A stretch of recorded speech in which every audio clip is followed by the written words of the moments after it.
Alright.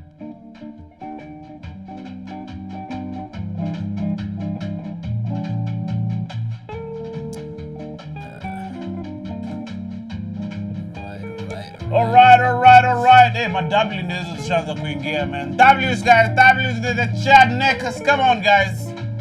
Sorry for that long setup, man, but it is what it is. We had a big guest, big setup. I am watching shit. You guy, let's go. What's the boom boom? Huh? What's that boom? Nini yo boom boom boom? Which just here? Ilikuwa siko nimemute Oh, the feedback. It was the feedback. Okay. So nimemute. Alrighty. Yeah, man. Let's go. Naona watu wameingia kwa nyumba. Kompigo tena shot. W zimejaa already, you got kabla. Sauti. Mimi sauti. Ongeza volume ya nini? Ya Android. What's W? Win. Oh, that's like you guys think. Kwa hii dimension. Umetapi. I'm like, what's W? Okay. Nakumbuka show speed number double in the chat. What's up, chat? Okay. Wait, but Atone Kazi Bashir, you gonna do the intro, my guy?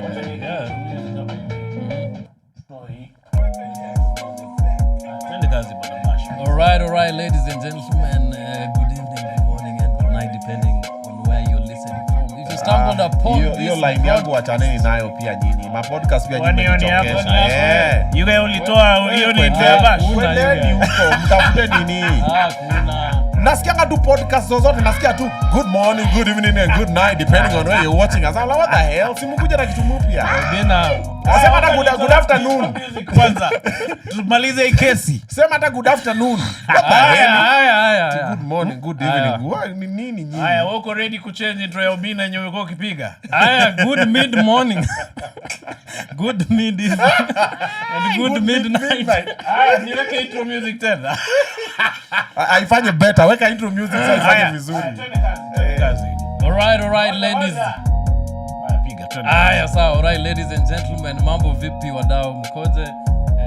Good to see you guys, man. And welcome to this special broadcast of the Kisiangani Podcast. Yeah. If you are catching this broadcast, then you are in luck because this is the baddest show on the planet.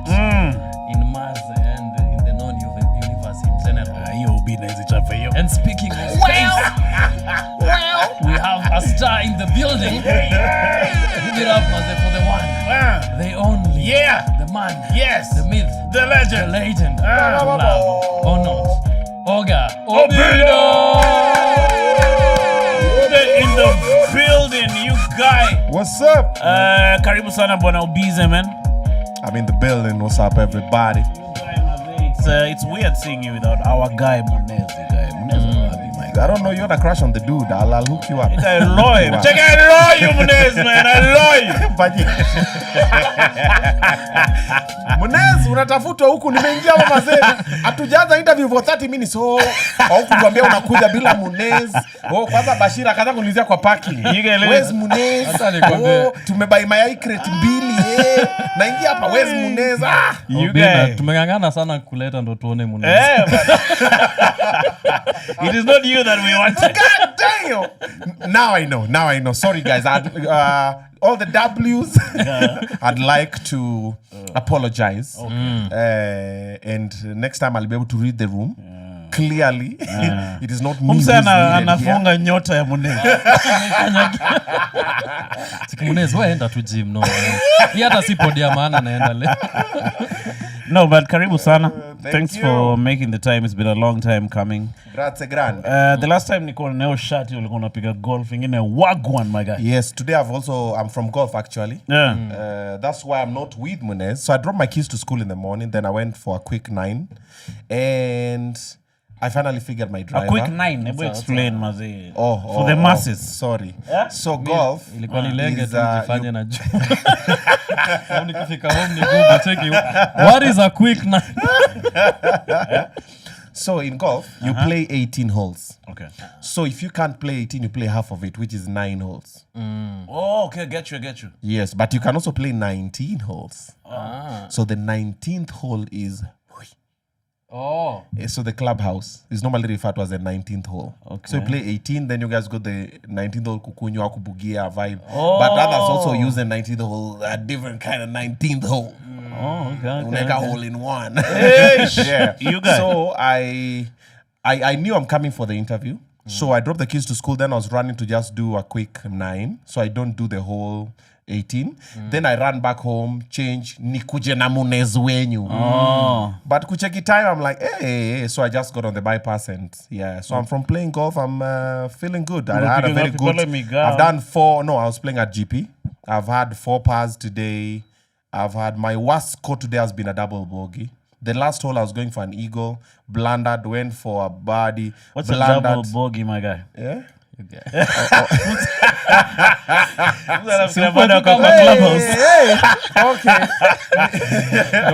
me with double bogey.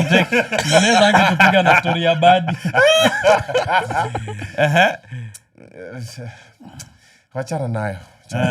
No, to educate you guys. Don't get tired. At least don't be a double bogey. Okay. A bad in hand. So, every hole, you're supposed to hit the ball a certain number of times. Mostly is 4 times, but some are 3 times, some are 5 times. So if you're supposed to hit the ball 3 times to get it in the hole, it's called a par 3. So if you hit it twice and you get in the hole, it's a birdie. For this one, if you just hit it once, it's a hole in one, but it's an eagle. Okay. If you go 1 over, it's a bogey. So it's a par 3, you hit it 4 times. It's a bogey. You hit it 5 times, a double bogey. You hit it 3 times, it's a triple bogey. I'm a double par, whatever you like to call it. So with my handicap is the number of how good you are. So if you're good in enange kidrop, so inaanzianga juu inakaa inashuka from 40s, 30s, 20s, 10s mpaka 0 scratch, then sa unaanza kwenda ma negative. So au ni motero mbaya. A negative handicap is good. Yeah, au ni motero mbaya. So for my handicap, if I play a bogey, nimecheza vizuri sana. Even a double bogey is not bad. But now mimi penda kujipea pressure ya pa, nataka niende badi whatever. Sometimes unaipata sometimes, but pa most of the time. Hole in one. Hole in one not yet. But if you get hole in one, so you buy for everybody alcohol. Oh, when you get a hole in one in the clubhouse. So pia ni normal. Yeah. But now you get insurance for it. Yeah, you normally get insurance. So keep it all in one. Insurance are gonna buy us ATE. I don't understand it. Me, I'm like Nikki all in one. Sikila I'm saying I find buy ATE, but I'm like, well. How long have you been golfing now? 8 months. Niliona only win key trophy. Yes, that was last week. I did club night at Golf Park, and I was the best performing high handicapper.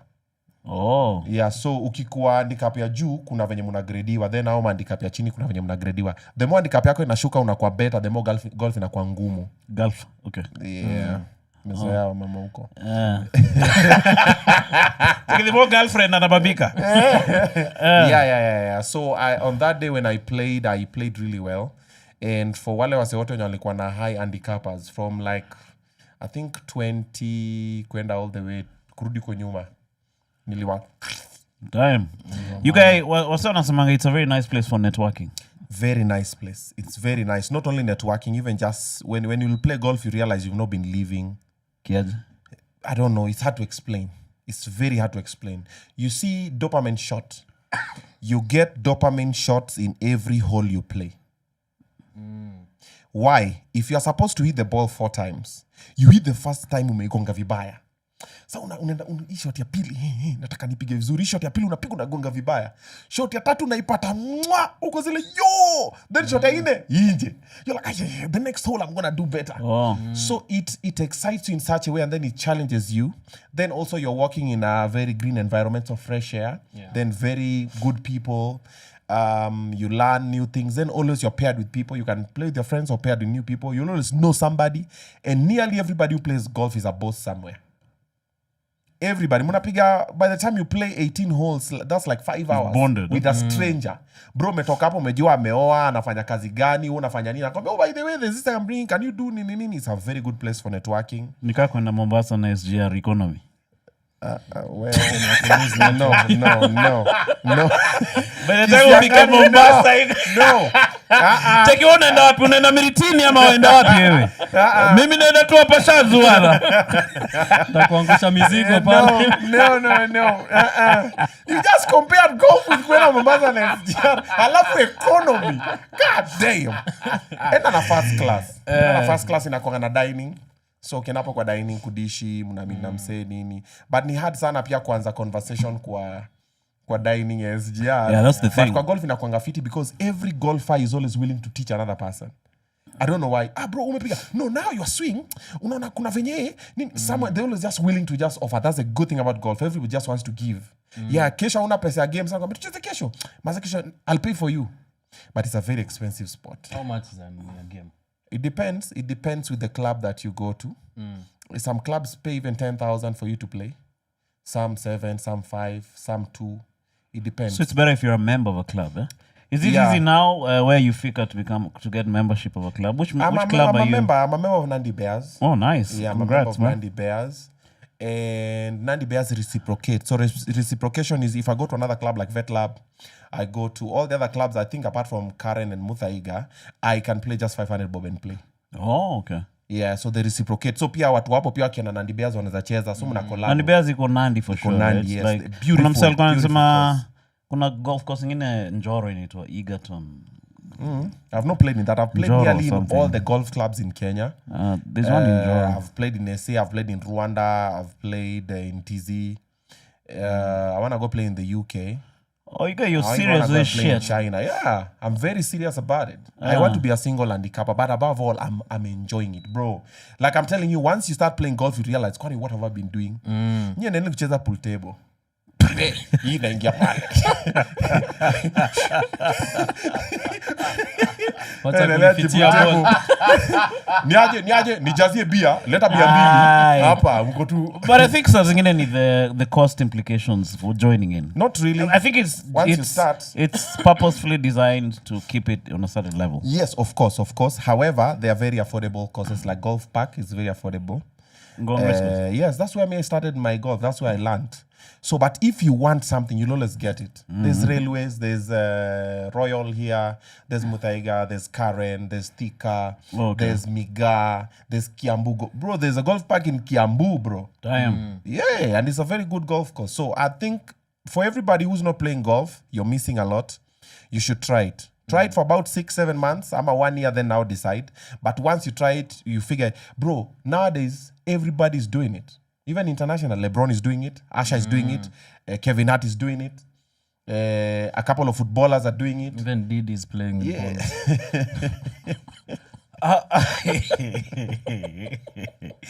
Wait, how do you then? Because golf is very elitist, right? Yeah. So how do you then? Because when you're doing the golf, you connect with the sort of cream de la cream of society, right? Yeah. So how do you maintain this opposite number where you're still in touch with what's happening on the ground, my guy? No, it depends with the person. I think it's a personality thing. It's the same way unapata mse kama alikuanga na stay, let's say Eastlands ama Kibera, then akaomoka akatoka Eastlands akarudi West Side ama whatever, then anasema ataki kwa associate na Eastlands. Mimi msiaisema mimi mse wa Jogoo Road nini. So it's a personality thing. But kuna mse mwenye akienda anasema, guys, mnajua mimi mse wa Jogoo Road we. Mimi kutoka Jogoo Road, and then anarudi hapo ana empower say whatever, anaweza chill na anaweza kwa ground cheze ball, anaweza na cheze pool table, kwa movie and stuff like that. It's a personality thing. There are people who when they get to a certain level, they don't want to associate with a certain type of people. Yeah. But the people who will always be across the divide. Bro, mi leo unaniona kwa range, kesho niko kwa boda na kupita hivi na ndudhi. Hiyo siku ingine unaniona Kempinski, hiyo siku ingine unaniona hapa kwa mama kwa Frida hapa nikichekula chapo madondo. Hata tukitoka hapa na hapa chini nipate kuna vibe fiti, naingia hapo chapo mbili nini hapo. Twende Waitheras. Now that's me because I don't want to live a life that I have to be in a certain way for me to feel like I'm living. Mi venye umeniona ndo venye niko, penye umenipata niko hapo. Yeah. Leo niko nayo, kesho sina, hivyo ndo venye maisha iko. But ikikuwa zile za mazo, unajua mimi na Kongo tu. I have friends who no matter what is happening, bro, utaimwona kwa ndudhi, kwa mat, sijui kwa nini, because they have to maintain a certain, bro, missing na hiyo, bro, it's always sit like this, sit upright, sijui fanya nini. It's too much. It's too much, bro. Do you know the bad and good thing about life? We don't live a life. None of us is living life alive. None. Then while we're here, you can as well do whatever you want to do and how you want to do it. Kama inakubamba bro, we ifanye. But most of the guys, but you know, mazee, watu utafikiriaje mazee? Mazee. Unatembea bana. Yeah. Ushasikia hiyo story ya Kevin Hart? Kuna time stand-up yake ilikaanza kubeat. I think he hadn't... Guys were theorizing that he had... Like, you know, he was filling up arenas and shit. Yeah. So he had forgotten, like, what's happening on the ground, more or less. In fact, there's a story I normally tell of Umse wa Citizen. It's Waruru something. Yeah. Washira Waruru. Yeah, that guy. Yeah. Shout out to him. Alikuwa anaambia Hamo akiwa Hot 96. Yeah. That he should take some time in a day aende akae tu penye watu wako. Like you just sit down there with them and just listen to what's happening. Yeah, enda kwa base. So you're not in a glass castle. Yeah. And you're throwing stones. Sijui kama hiyo line yangu imeingiana. But it sounded nice, huh? Ulianza poa basi.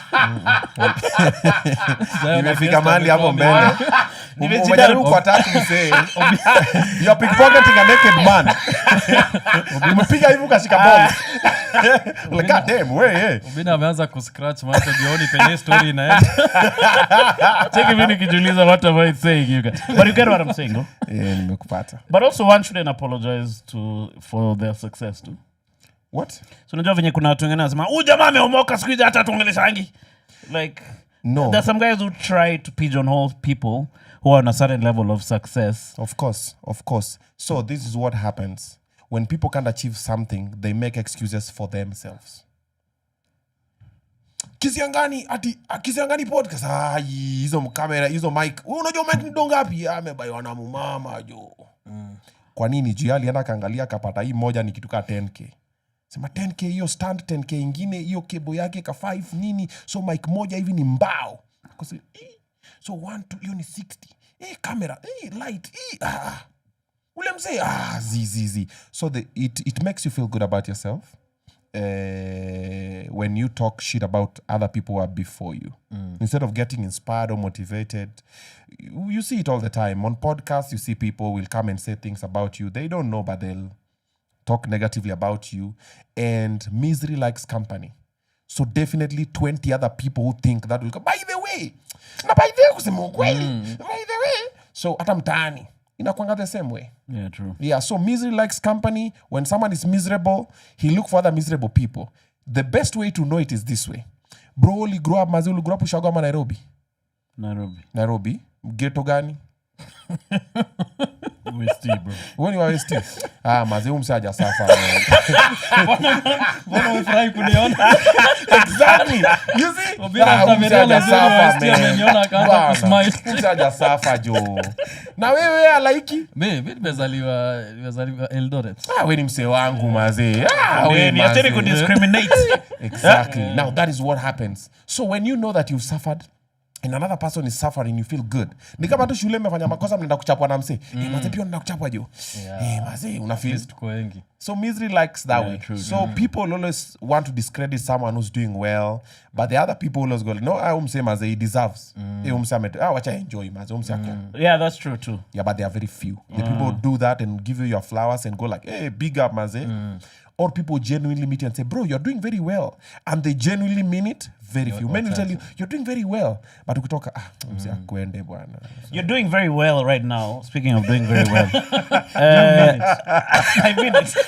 No, you'd never know. Shout out to you would never know if he means it. Roho yake ndo najua. But whether he means it or he doesn't mean it, it does not matter. It doesn't matter whether he means it. So do you think kwa Kijaluo, Yolua? You can get, okay, I'll translate. Kuotogwalo kumon dhiang modho. Kununa kwa chura haikatazi ng'ombe kunywa maji. So when you go to the river, then chura iko maji. Ng'ombe inakaa mtu inakunywa inatoka inaenda. So it doesn't matter. Hebu sema tena kwa Kijaluo. Kuotogwalo kumon dhiang modho. Endo thumbnail. Quote.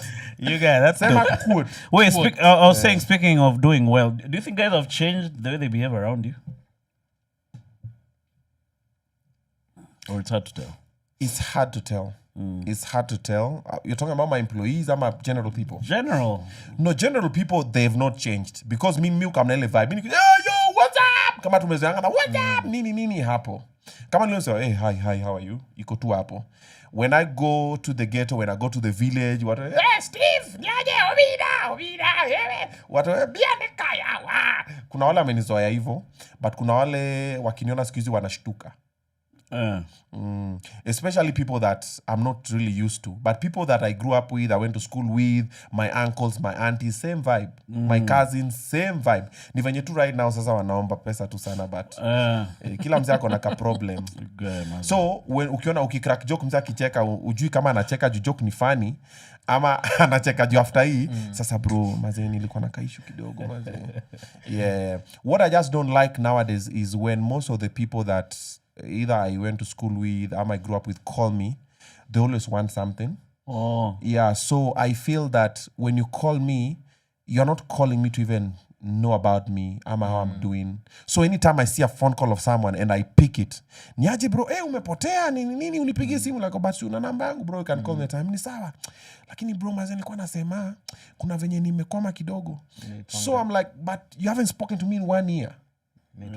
Bro, hujaniongelesha for mwaka. Sijaona comment yako kwa Instagram yangu, sijaona comment yako kwa TikTok yangu, sijakuona kwa live yangu. Kwani pesa mimi naitengeneza wapi? Online. So sikuonangi comment kwa post zangu. I get you. Lakini you just show up, then you want something. Because I'll come through for you now. Then in the next 6 months you'll not talk to me. Then when you show up in 6 months, same shit. Niaje bro, maze uko fiti, bro nilikuwa nimekoma kidogo maze nimepata ka rent. But bado sijajaza ka 5k. Maze unitumie. So ndakutumia tu lakini niko zile ujamaa, so sitashika simu yako the third time. So even the third time if you're just calling me genuinely, I'll be like, who you say you've built because we all get in problems. Today I'll have, tomorrow I'll not have. But let's talk. Nipigie kitu bro, niaje uko fiti? Niko hapa karibu na ofisi yako, acha nipitie. Uko mtaani, me especially, me I like visitors at home. If you know where I live and you are a family friend, a colleague, nini pull up bro, niko hapa area kwako na mingi kwa nyumba kunywa chai. Auntie yako, niaje auntie, kuna mgeni mpatie chai nini? Watoi wako, uncle yenyu amekaa nini, whatever vibe. Let me know you are somewhere. But don't just disappear and just appear when you need. Yeah. Inakuanga kidogo zile za alafu kuna wale nitumie enda kurudishia. Bro, hakuna kitu mbaya kama kudai best ama family member. Yeah. Hauwezi mdai bro. Unapigia niaje Kisiangani sasa akaleka 2,000 kangu. Yeah, it's boring. Sasa unanidai. Yeah, you said you ulisema utailipa. Haya, nikipata alafu wanajamingi. Nikipata na kutumia. So but bro, that's what you said. Yeah. So what I normally do is if you ask for 5 G's, I'll send you 2 G's. But I'll be like, usirudishe. But at some if I don't tell you usirudishe, I'll start kudai. But utakuwa tu kiniona kwa zile tu ile deni yako. Ukipata tutatuma. But sasa ni ngumu for you too. So it's a mix of behavior, changes, nini, vibe. Yeah, but it comes with the territory. So wewe uko na umse mwenye wewe unaweza pigia. Yeah, I only have one person. I only have one person. Nilikuwa nataka kumuuliza who's your friend? Which of us? Yeah, one person. He's my uncle, he's my cousin. It's called Leon. We call him Decap. The one with the blue Audi. Oh. Yeah, got him the blue Audi a while ago. Yeah. So fresh you guy. He's the only guy. Nana fan nani guy.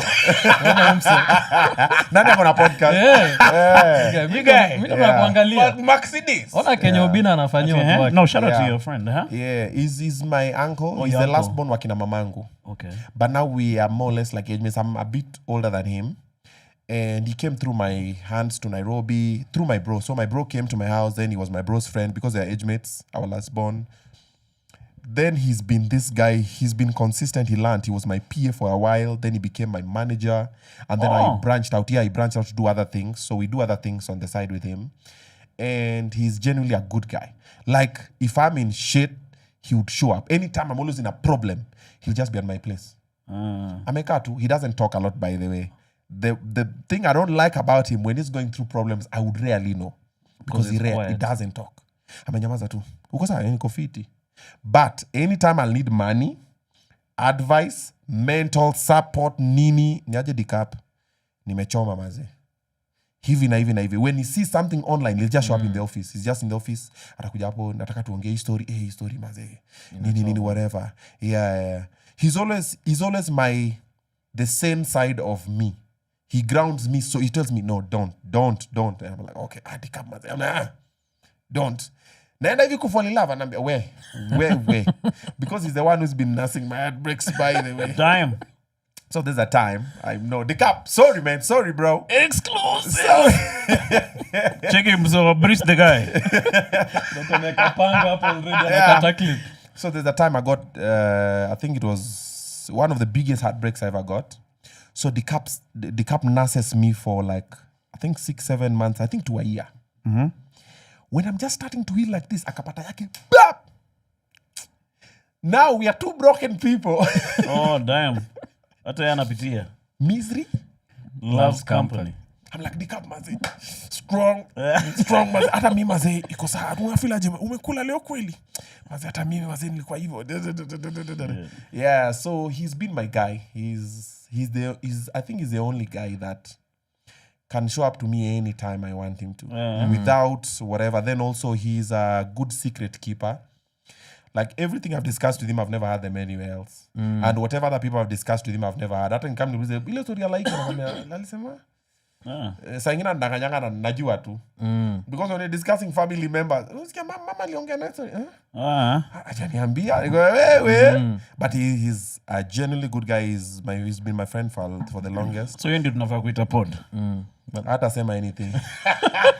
Madabli watajam. Juu namuliza swala kwa zile. That's dope. But now who's your friend though? Like who's your buddy? Say him. Oh, that's your buddy too, right? Yeah. Oh, Him. You know, now the rest, I have a couple of other buddies, but now the rest, when you look at it, for example, Omosh, my PA, is a good friend of mine, but now you know he's my employee. But he's the most loyal employee that I have is Omosh. But maybe his loyalty is based on where I got him from and where probably he wants to go. Because, you know, every loyalty has a price. Loyalty has a price. So for him, he's my friend. He knows a lot that goes through my life. He also supports and advises me and stuff. But when that comes, you're like, but you're still on my payroll. So maybe you might be telling me, but you know, utaki ku. Mi narudi kwangu jo. Utadu. Yeah, true. Yeah. But now when you look at the other people, you're like, now you see like my baby bro. He's my baby bro still. So as much as he'll come baada kuzile lakini umzi alizomesha mazi ujamaa kidogo. My mom is my buddy as well, a very my best friend as well. But also my mom pia kichele. Conversation inaishanga hapo most of the time. Sweetheart, so anaweza jump ilimeza panga. Sasa sema next time ngombe meze panga naambia bwana wacha nini rarue tumbo. So pia so the rest when there's something you're giving or there's something someone is getting from you, it's hard to know if their friendship is genuine because they're already receiving something. So is it lonely at the top, my guy? It's very lonely at the top. It's very lonely at the top. Very. You feel it? Yeah. Yes, I do. I've spoken about it because you find if we hang out with you guys, Halaiki probably will want to invite me to a stand-up show he's doing. You'll want to invite me to Kisiangani Podcast. And you see there's already a trade. So tukikapa napiga story, tunacheka, tunafanya nini, hiyo kicheko, is it genuine? Like umse ako na vibe ama nini, ama tukitoka mazara tupeleka kwa Waithera. Kwa tukienda Waithera zata lipa hiyo bill. So that's the way it happens. So everybody you hang with, unless it's someone in the same caliber. But now there's someone in the same caliber as you, now there's threat. Is he trying to take over? Is he trying to? So people are always just shielded and guarded and everything. There's a lot of people, powerful people who I thought were my friends. Then later I discovered that this nigga ain't my friend, man. This guy is not my friend at all. Because you realize you are the friend. I'd come through for you. I'd do a couple of things for you. Then later I'm like, but it was, I might ask you to do something. You're like, nice it. But also it comes with getting hurt by some of the people you let in. No, now that is a different part. The other part is, the first part here, unapata too, but it also falls under being hurt. When you think someone is your friend, but you realize you are their friend. Yeah. You get. For example, let me give you this simple example. I have a lot of friends who are in the government. I have a lot of friends who are members of parliament. I have a lot of friends who are MCAs. I have a lot of friends who are governors. I've not done a single government job like this. Not a tender, a barabara. And I have company for supplies. And when I do general supplies, it comes through other people. But the friends that I have, there's none of them who has told me, niaje bro, tengeneza hii barabara from pale to pale. Tender ni this amount, bid. And there are some that have even told, niaje bro, siniko na kampuni, suniambie ni bid, what's the procedure, nini. Ndakushow, relax, ndakushow. None. All of them. And trust me, there are more than 20. Wale friends who I know is genuine friends. Hawa ni friends. Members of parliament, MCAs, senators, governors. Wale huyu ni beshti. Wala nikimpigia sana pick na naambia niaje bro. Uko fiti. Niaje tukule lunch sawa. Come home fanya nini. None. So later when you sit down you're like, then how are you helping me? Sisemi unipatie deal ati don't hand it to me. Give me a fair fighting chance. Niambie niaje. Kuna hii shughuli watu inafaa wa pitch, we pitch, bid, whatever. Give me a fighting chance. None. So you see now that one. And then now your part comes in. The people that you let in, then they do you that. Later you unakachi unasema, yani nani? Really? Inachokeshanga bro, unakaa hivi na demu yako hapa, niko hapa na Kisiangani, imeenda hivi kwa washroom, Kisiangani anaomba demu yangu namba. Na Kisiangani ni bosi. Yeah, that's so baadaye demu yangu akaniambia, unajua nani alikuwa ananiomba namba jo. Yani kwa say, bro, I thought this bro code. Yeah. Ama kuna time tu hata mimi sijui demu yangu ananiambia, lakini siku moja nawaona mahali ama mnaonekana mahali, then because like god damn. So betrayal in the city, mistrust, over expectations. But now I learned to live with the notion that he said, nobody owes you anything. Once you know that milk was a bro to vibe, tupatane tukule tupige story, you don't know me anything and I also don't know you anything, but I'll do right by you. If I hear an opportunity, I'll go like, Kisiangani, ufanya, si nini hapa, kuna and stuff. I'll put you on. But most people, they don't put you on. Why? Because you'll outshine them. So most people who are there, they look at you, think they're your friends. Bro, they'll never put you on. I'm sure even in your podcast, you've invited a couple of people who refuse to come. In mine as well. Even people in the industry who are my friends, we hang out. Bro, ni aje, sis ni aje. Hey, mase sisa hizi ni. Then I'm on a Kisiangani podcast. Yeah. I'm like, yo! Nimekaka hivi na mwona mic check. Na ni beste yako. Na ni beste yangu. Na nimejua si beste ya Jaxi, na si beste ya Maraya, na si beste ya Moas. Na huu ni mse ni beste yangu, ni mse tumeasole kwa industry huu mse. Na mwona amena kwa Mwafrika. Sisemi usiende kwa Mwafrika, but ukienda huko, kuja huku pia. Because when you sit with me, the conversation we'll have will be different. Yeah. Go there, go here, go. It's a fine thing, it's okay.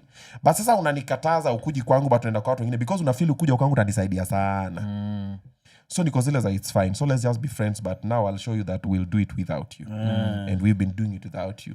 And if it's meant to happen, it'll happen. Me, even there's a couple of people that have cancelled. They'll never be in my podcast. And they're my friends. For real? Yeah, because I asked them too many times. Nikasema wacha ikae. Na hata wengine walikamba dai, bro, now I'm ready, you know. Nikamwambia, ndakushow when you're ready. I never. I'm like, sasa now when you want, now your side, now it's good. What is good for the goose should be good for the gander. Yeah. What about strangers? Because now it seems friends, like... Strangers are the ones that come through. Yeah. Strangers, my life, strangers have helped me. Strangers have housed me. I've lived with strangers. Their story mi usema nilikuwa nimeishi na kiateka fulani hapo Isili na bibi yake kwa room kao wanalala wakifesi side, mimi nalala nimefesi side. I didn't know the guy. I've had most strangers, and strangely enough, most people that have helped me are Kambas. Wakao, somehow, just stranger. You just meet a Kamba dude, nimeenda inda, kunatoka Mkamba kata kufix mali, nini, mjengo and stuff like that. Strangers will always come through, always. Hata kwa golf course, the people you meet, they are strangers. Oga Obinna. Oh, sorry.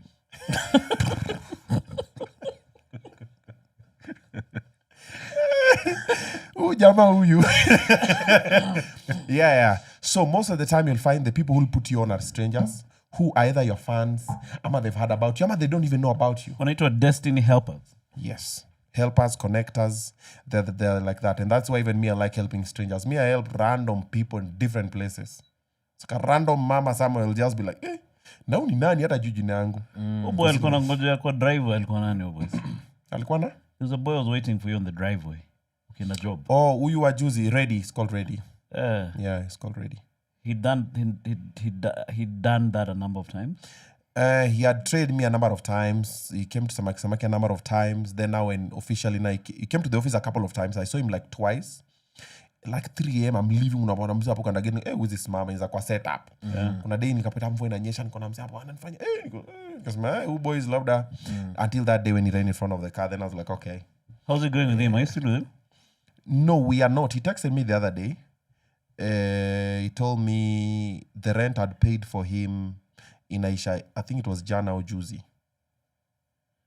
It was Jana or Juzi, yeah. Na akaniambia nimlipie 1 more month. And I said no. Kamwambia 1, tell that other guy who the socialite to pay for you because he took over the whole thing. Yes, alisema ndampeleka studio nafanya nini? I wrote for him. Nikamwambia let me show you the text. It was just the other day actually. Ulionayo sir? Mimi ndo nasikia hapo. No, haikuwa nini, haikuwa public. Sali ni text tu. No, uliona akimmeet. Oh, okay.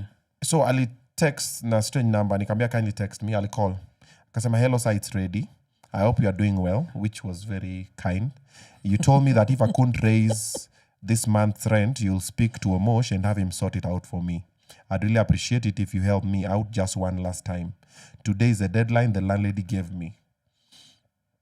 The text was well written, very respectful and everything. And I'd actually told him that I will. Until the story for the mom came, the dad, the auntie. And then I was like, okay, now let's see. So I told the auntie, now we'll see how we can even support him remotely. And then the socialite took it over. Hey, Obinna, I was like, okay. So if he's here, then why are we fighting over? So I was like, so I replied, I told him, yes, I did. Before the socialite jumped in. So call him. If he means well, he will sort. It is less than 5K. If he won't, call Tumbili, call your dad or your auntie. So all of those people are the people that I've associated with him because, I can't solve every problem. True. Then I'm not the only guy who can help everybody. Yeah. At least I tried. I put in that house. I paid rent depot. We bought a few things for you, Ulianza. I've seen you doing a couple of TikTok videos, singing, going live, doing a couple of things with people. Then I've seen you go to a music studio with another person. I've seen you do another interview talking about now the truth about your parents. And I'm like, in my podcast. So you lied to me on my podcast because you said you don't know these people. Then now you know them, but they're this. I'm just like, hata mrupia na choka. The lies are too many. So you have options. 1, the guy who took you to the music studio and said he's going to be helping you now, if he's not doing it for Kiki, akulipie. If he can't, you went to the other podcast. This podcast ilikuwekea rent na depo, hiyo ingine kulipia hata mwezi moja. If they can't, call your dad. He's willing and able. If he can't, call your auntie. She's also willing and able. Guess who's calling me? Damn. 22. Utashika? That's my mom. Oh. Ati 22. Ndani umeweka kwa list. Sweetheart. Si niku call baadaye kidogo niko kwa interview. Mano, ebo ask Obinna how he gets in contact so fast with upcoming celebs. Yeah. Ati? Ndio kujibu hiyo swali kabla tuendelee. Unasema nini? Mano ask Obinna how he gets in contact so fast with upcoming celebs and trending personalities. What I have is access. When you get to a certain level in life, you have access to a few things. To people who know people. People are trying to look for you. So that's what happens. Okay. Yeah. But you also have some good team members who are on it fast. That's what I'm saying, access. Yeah. Ulitoa wapi Tonka maze? Tonka tulim DM. Nilimuona online, then ndani akam DM Maggie, then also DM'd him. And there are some people I just DM. Some reply, some don't. Some Maggie gets, some I do. Some I get through other people. Yeah. DM too, yeah. You guys will connect with the future.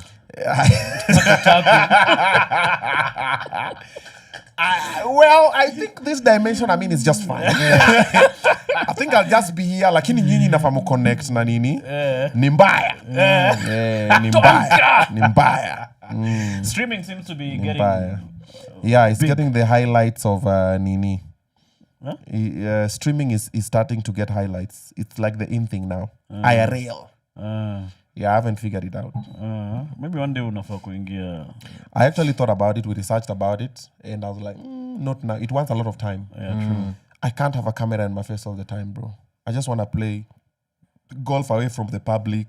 I want to be in the golf course with just strangers and people who don't even know me. They're like, how are you, young man? Who are you? I'm like, I'm Steve. What's your handicap? I'm like, my handicap is now 27. Oh, okay. Not bad. Let's try. Then later, naona makadi wakicheka-cheka. I say, but these caddies have been looking at you and giggling. What do you do? Oh, I was wondering. Then conversation. No, it felt good. Sometimes it does, sometimes it doesn't, because now from there onwards, now the interaction changes. When someone doesn't know who you are and what you do, so this is how you to know when someone is trying to gauge you. Hey, what's your name? My name is Steve. Steve who? That's Steve who? My name is Stephen Mureithi. Oh, okay. They've already created a perception. Yeah. What do you do?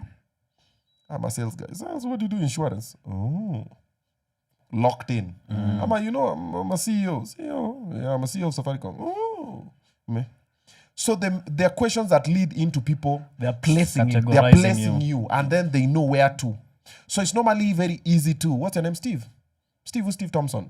Nobody knows. That's Steve Magana. That one does not know. Magana Thompson. What do you do? Just do business. Okay. Then tunaenda normaliza baadaye na kusile. This guy have been saying, are you like a personality or something? A celebrity. Yeah, you're a celebrity. I'm like, not really. Sometimes I do comedy. Try. Sometimes I do. No, me, I do. I don't try. Yeah, sometimes I do comedy. Sometimes I do a bit of music. I do host. Oh, what's your... Are you like on Instagram? I'm like, what's your name? Oga Obinna.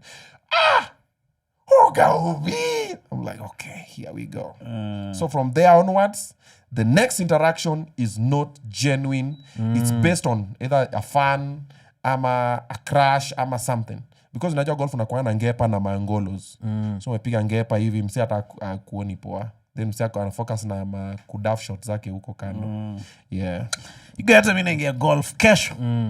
Lienda ukaruka. Daf shot za mine mbaya. So Obinna, what about madem sasa? Wamedu? Have you ever had like nona venye your interaction umesema like before that person knows you, Oga Obinna? Have you ever had an interaction with that chick where she didn't know who you are? Like, have you ever had any pure interaction with that chick that is not poisoned by your status, your finances? It's hard. If it's not poisoned by the finances, you know why it's hard? If I show up, first of all, I'm smelling good. So automatically it's already poisoned by my finances. Ukikama unanuka jasho chembamba. But ukijana kakuliza, hey, you smell good. What cologne is that, bro? It's told. Automatically she already has a perception like, oh, it smells good. Then when you guys start talking like, oh, can hold a conversation. They're creating things in the head. However, now ili kujua who you are or the rest, now you imefanyika a couple of times, but not so many times. But sana tu kwa golf course. Every other place nowadays, someone will just know you and someone will be like, no, but huyu nani? Oh, okay. Then now. Unless you go to another country, maybe. I went to Rwanda, I thought so. I went to Rwanda and I was like, oh, now I'm just going to play golf and just chill, nini. Nimefika tu airport. Kuna tukimama kimenifuata tu. Hi. I'm like, hi.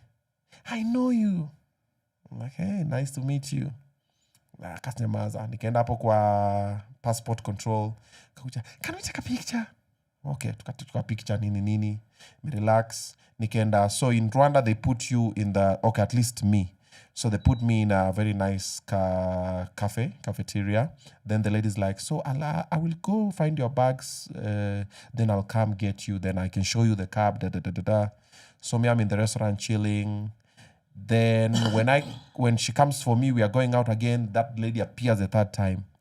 I've DM'd you, check. I'm like, I have a lot of DMs. It's hard to know which one. No, check now. And she tells me the name. Then I check, she's DM'd me. Oh, can I see you before you leave? I'm like, okay. So I respond. Then when I'm leaving, so I'm going to exchange money into Rwanda money. Then I come back, now I'm going down. She comes again. Oh, you've not responded. I'm like, I've responded, check. Oh, I was not on data, hook up to the airport data. Like, okay, can we later have dinner, whatever. Okay, it never happened. Not because, I'm sure you'll watch this interview. My mind was not in that space. I just wanted to run away from everything. I was just coming from a lot of pressure from Vurugu, and I just needed to just be alone for a while and just... So now sinikafikiria nimehepa. Then I get to the hotel. Nashuka tu hivi. Mse anakamfungua mlango. Obinna, I follow you. I'm like, okay. Damn. So automatically everything imechange. Nafika kwa dema na niklia and hi Obinna. I'm like, okay. So huyu akana hi Obinna, then akapita akaenda mwingine amekam kuclear. So anaanza kusearch, nikampatia passport. Anaanza kusearch Steve nini kwa system apati Steve. Ametafuta, I'm like, is there a problem? No, I'm just trying to check maybe the issue with the booking nini. Ule mwingine akakuja. Just look for Obinna. I'm like, okay. Nimeenda nimecheki, nimeingia kwa hoteli, nimerudi, nimeenda poolside hiyo side. Kwa counter wase wawili wa Rwandese. Obinna, how are you? You are doing a very good job. That boxing thing, you should bring it here. I'm like, yo. So automatically now I have to behave with decorum. I'm like, guys, I want to lose. Automatically you have to delete that other Malay's number. Yeah, check his shit. What's your hotel unanijua? Damn. I won't call her. Yeah, so he didn't. Yeah. Yeah. Check my gorilla. Obinna. Yeah. Obinna gorillas. No. Zinamjua. Like, Obinna. Follow me, man. You guys. Not Gio. DM. Wait, Bana, let's segue to that Vurugu stuff. Congrats, Yeah. man. You've been doing Thank well you. with that stuff. Thank you. Your idea, Vurugu 1. Maybe we can start from there. Okay. Like, what was the conception of the first one, Kabisa? I saw Majembe being interviewed by Tumbili, and he was saying he was paid 1,600 for a fight that he won. And I was like, oh no, that's bad. I felt bad for him. I was like, ay, yani msana enda na win boxing alafu analipwa 1,600. So I reached out to Tumbili. I was like, get me Majembe, I want to interview him. But in my head, I was like, I'll try and see what we can do. I didn't know, but I knew something will happen. I normally have such moments where I'll see someone, I'll know this guy, I'll just not know what, then I'll find it. Ikisonga. So he came, we had a conversation on the show. Then I was like, I'm gonna put a meal. I have 2-3 friends. If I put them together, we can raise 1 million shillings. Tuweke mupigane mushinani. That's why you're on your desk. Yeah, on the show. Okay. Yes, and then kasema sawa. Then I told my fans, Obinna family, call them Obinna family. So I asked him, what do you do? He said he's in his friend's place. He does nothing. He's chilling, just training and just chilling there. Then I was like, okay, what you're gonna do? We're gonna raise some money for you to pay rent for the 2 months. Then you just train. As me, I put together things and put together a tournament. So we were just gonna do a small tournament. So Obinna family members tukeka namba yake kwa screen, wakamraise ya money, wakamtumia do. So rent yao ilikuwa sorted for like 2 months or so and some change. Then tukasema haya, si wacha tupange game. And the thing just took a life of its own. So when I said tupanga game, so wacha nikutafutie opponent, then now online different people are like, nipatie umse. So wamsikia mili. Then from nowhere naona tu mavein manini ni mbaya weka mawe halo nikasema did someone send it to you or might just I don't remember. I don't remember how I saw it, but normally when you start thinking about something you see a lot of it. Oh yeah, true. It's a force of attraction. So I just saw it. I was like, that's interesting. And somehow I reached out to these guys like, we fight this guy. Like, okay, the people they're not in the same weight class. I'm like, I don't really care. Provide we have a vibe, we have a nini, let's do it, nini, boom. And it took a life of its own. And I spoke to a couple of sponsors. They were like, no. Mgina kanambia, hey. And then I went and met Odibets, and I was called. Who called me? Bolo.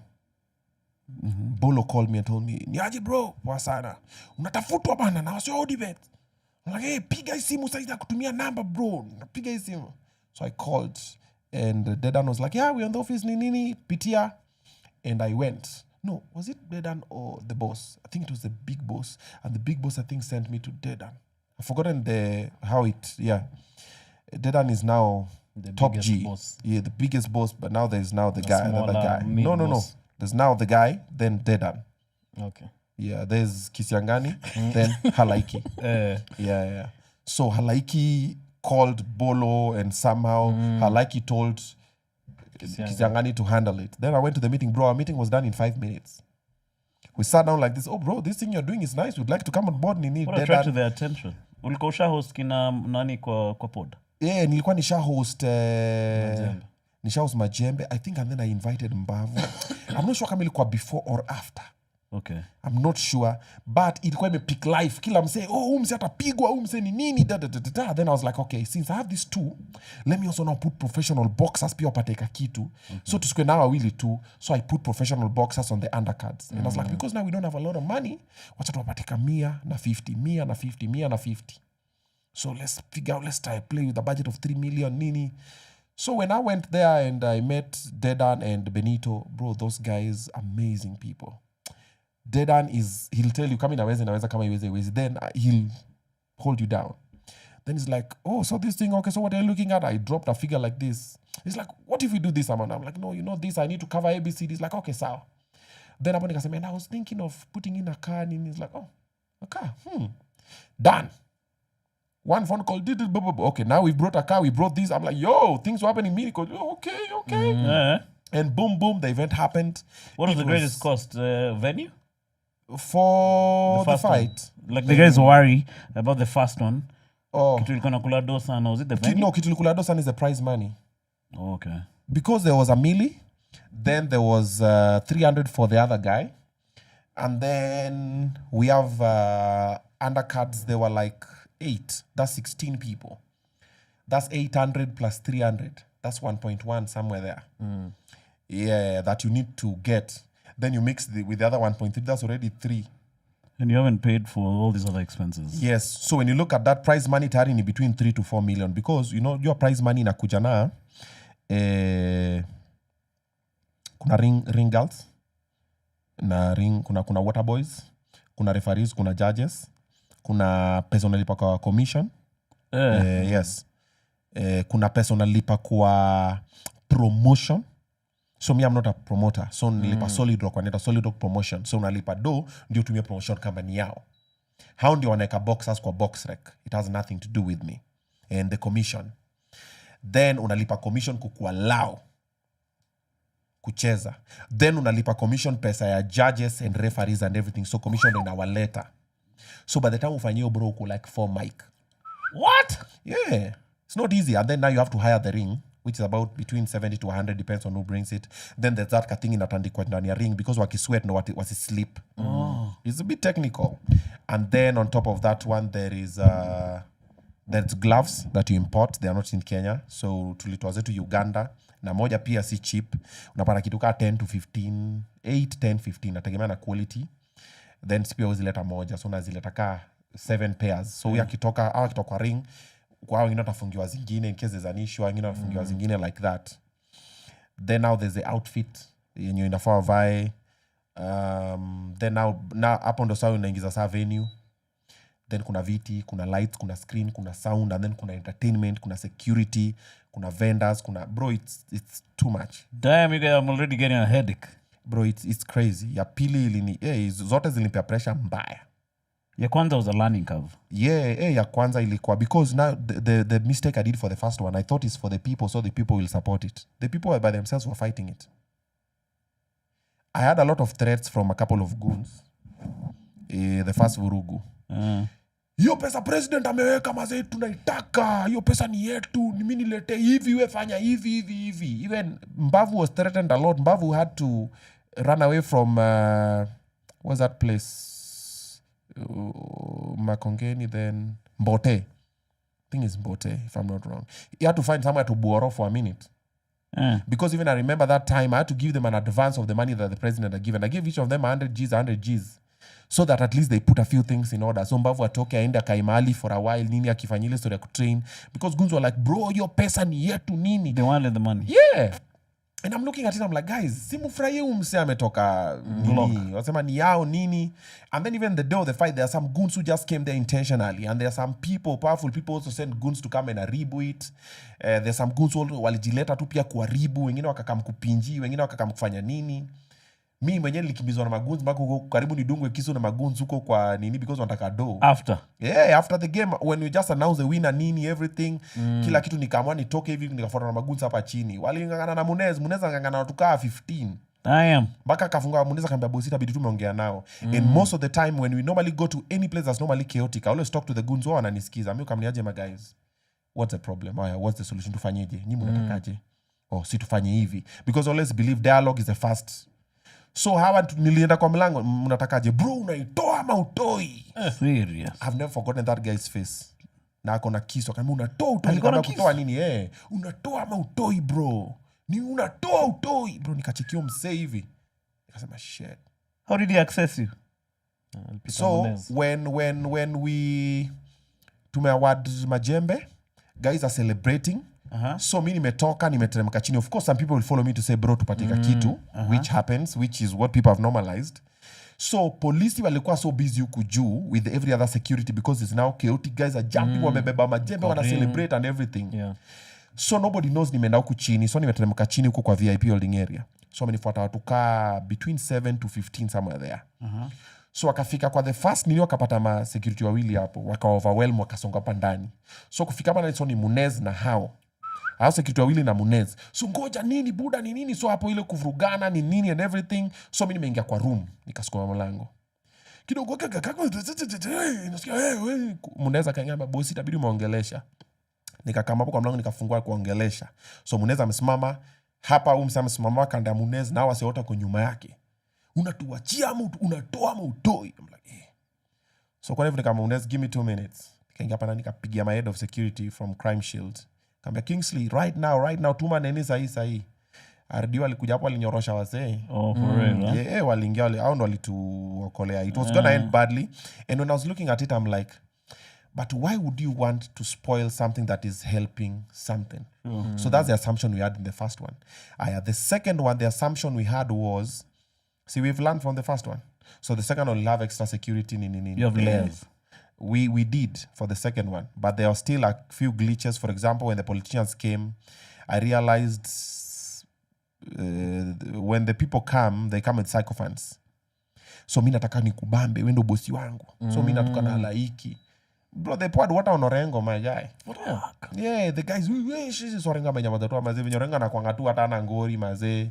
Babu ako hapo, Jalas ako hapo. So it's the side ya Jalas na side ya kina Babu, they are nini, so fighting may stop. So you're looking at it just like, had you telling them to leave? I did. Maka nikamwambia nyinyi ni mabeshte zangu, I respect you and I love you, but right now itabidi mmestep because mnaharibu what is happening and what you're trying to achieve. Hii attention yenyu hapa inaharibu. Yeah, so Vurugu 1 was like that. That's how it happened. And it turned out beautifully. Yeah, man, it did really well. At some point, it nearly never happened. I already spoke about it on a different platform. And then it ended up happening. Then now Vurugu 2 came. And I wanted to do something on my birthday, June. And I was like, okay, this is a good time to do it because I wanted to do another one in December. So I was like, so I can space.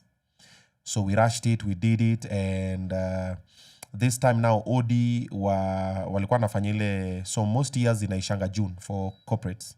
Then they start a new year. So walikuwa namalizia, so akanambia by now, so our budgets za kufanya nini, tume close 2-3 things nini. Then ilipata kama Sporty pia, walikuwa shaona what is happening. So also called Sporty. We met also amazing people from the team, from the top boss to Akina Dan, Akina Mike. So we also sat down, one meeting. It was like maybe 30 minutes. And we had everything. Like, okay, what's happening? This and this and this. Nini, boom, boom, boom. Nini, aya, Ruga. Okay, Ruga, okay. Nini, okay. Nini. We are actually thinking of getting Davido. Tukaingia Bana. Tukaingia Wizkid. Tukaingia Nani. So we're just celebrating with prize. Like, okay, so what? But you guys are thinking big, bro. Yeah, you have to think big. So like, okay, so no, because we are thinking of going, so tusianzie juu. Tuanze tukipanda. So he spoke and somehow it was beautiful. And that time when we agreed with Sportybet, they're like, okay, let's do it. Nini, they gave us all the support we needed. And tukapata saa Kasarani ko booked. I'm like, yo. Nini ko booked. Saritz. Wapi. Bro, nikatafuta nikienda mpaka ile ya South Sea ile inakangama meli. Bro, booked. Sijui gani na OSG 1,000 people. Ingine 700 people. Sijui gari. Bro, nilikuwa na pressure. Mpaka nikambiwa semu nisaidie kutafuta venue. Kidogo bosi wa Sporty akapiga simu 2 hivi. Nikasikia haya. There's something that was happening at Sarit, but I was bado haja confirm nini confirm. Mimi huyo mbio. Bro, I paid it on that same day. Nikasema, wacha tu nilipe. The rest I will figure out. It was very expensive. Yeah. Were they worried about the Gonzo might show up? No. Because, Sarit has structures, by the time watu waingie huko chini wasachiwe, waingie wakuje mpaka ndani, pale ndani there's a couple of structures of security wise. Then also they've done events. Then nobody has yet done the scale of Vurugu. I'm the first. So the only way to find out is if you do. Because other guys have done, like Njugush have done their TTNT, but their audiences are normally very chilled. They've come for jokes. Ni Vurugu guys don't come to joke. Ni Vurugu. Kuja kuharibu. So they didn't know what was going to happen. But much didn't happen as Kasarani. Yeah. Because we had a security nini until these politicians came. Hapa ndo kulikuwa na hii moment ya politicians. Hata haikusumbua se, ilikuwa moment yao.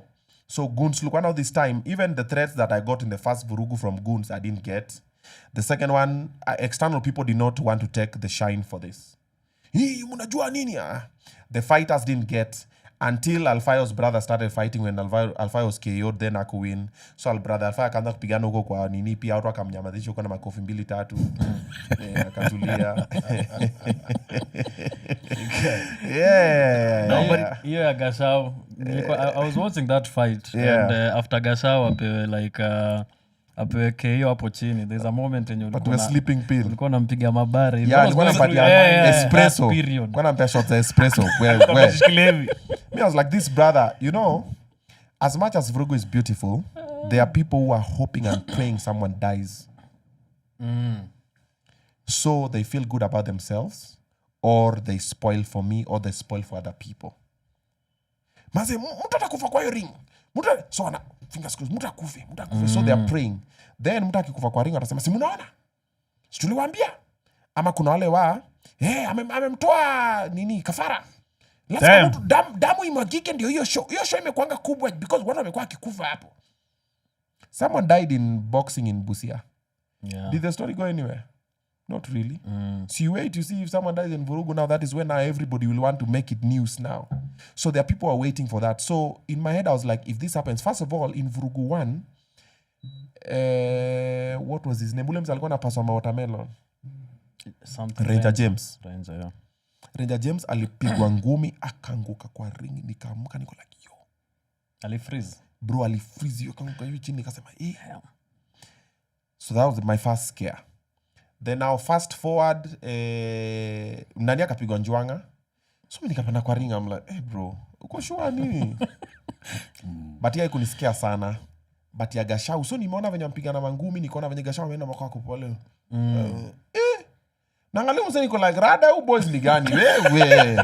Don't die here wewe. Ukikufa hapa sasa umeharibu hii kitu. Because you know now, if someone dies in Vurugu, it might be the end of Vurugu. Why? Because a lot of people with vested interests will show up pretending to care about whatever. Oh, you know, the safety about it, you know, nini, and they don't know. Bro, by the time KFCB, Kenya Boxing Federation, by the time they sanction a fight, we followed every protocol.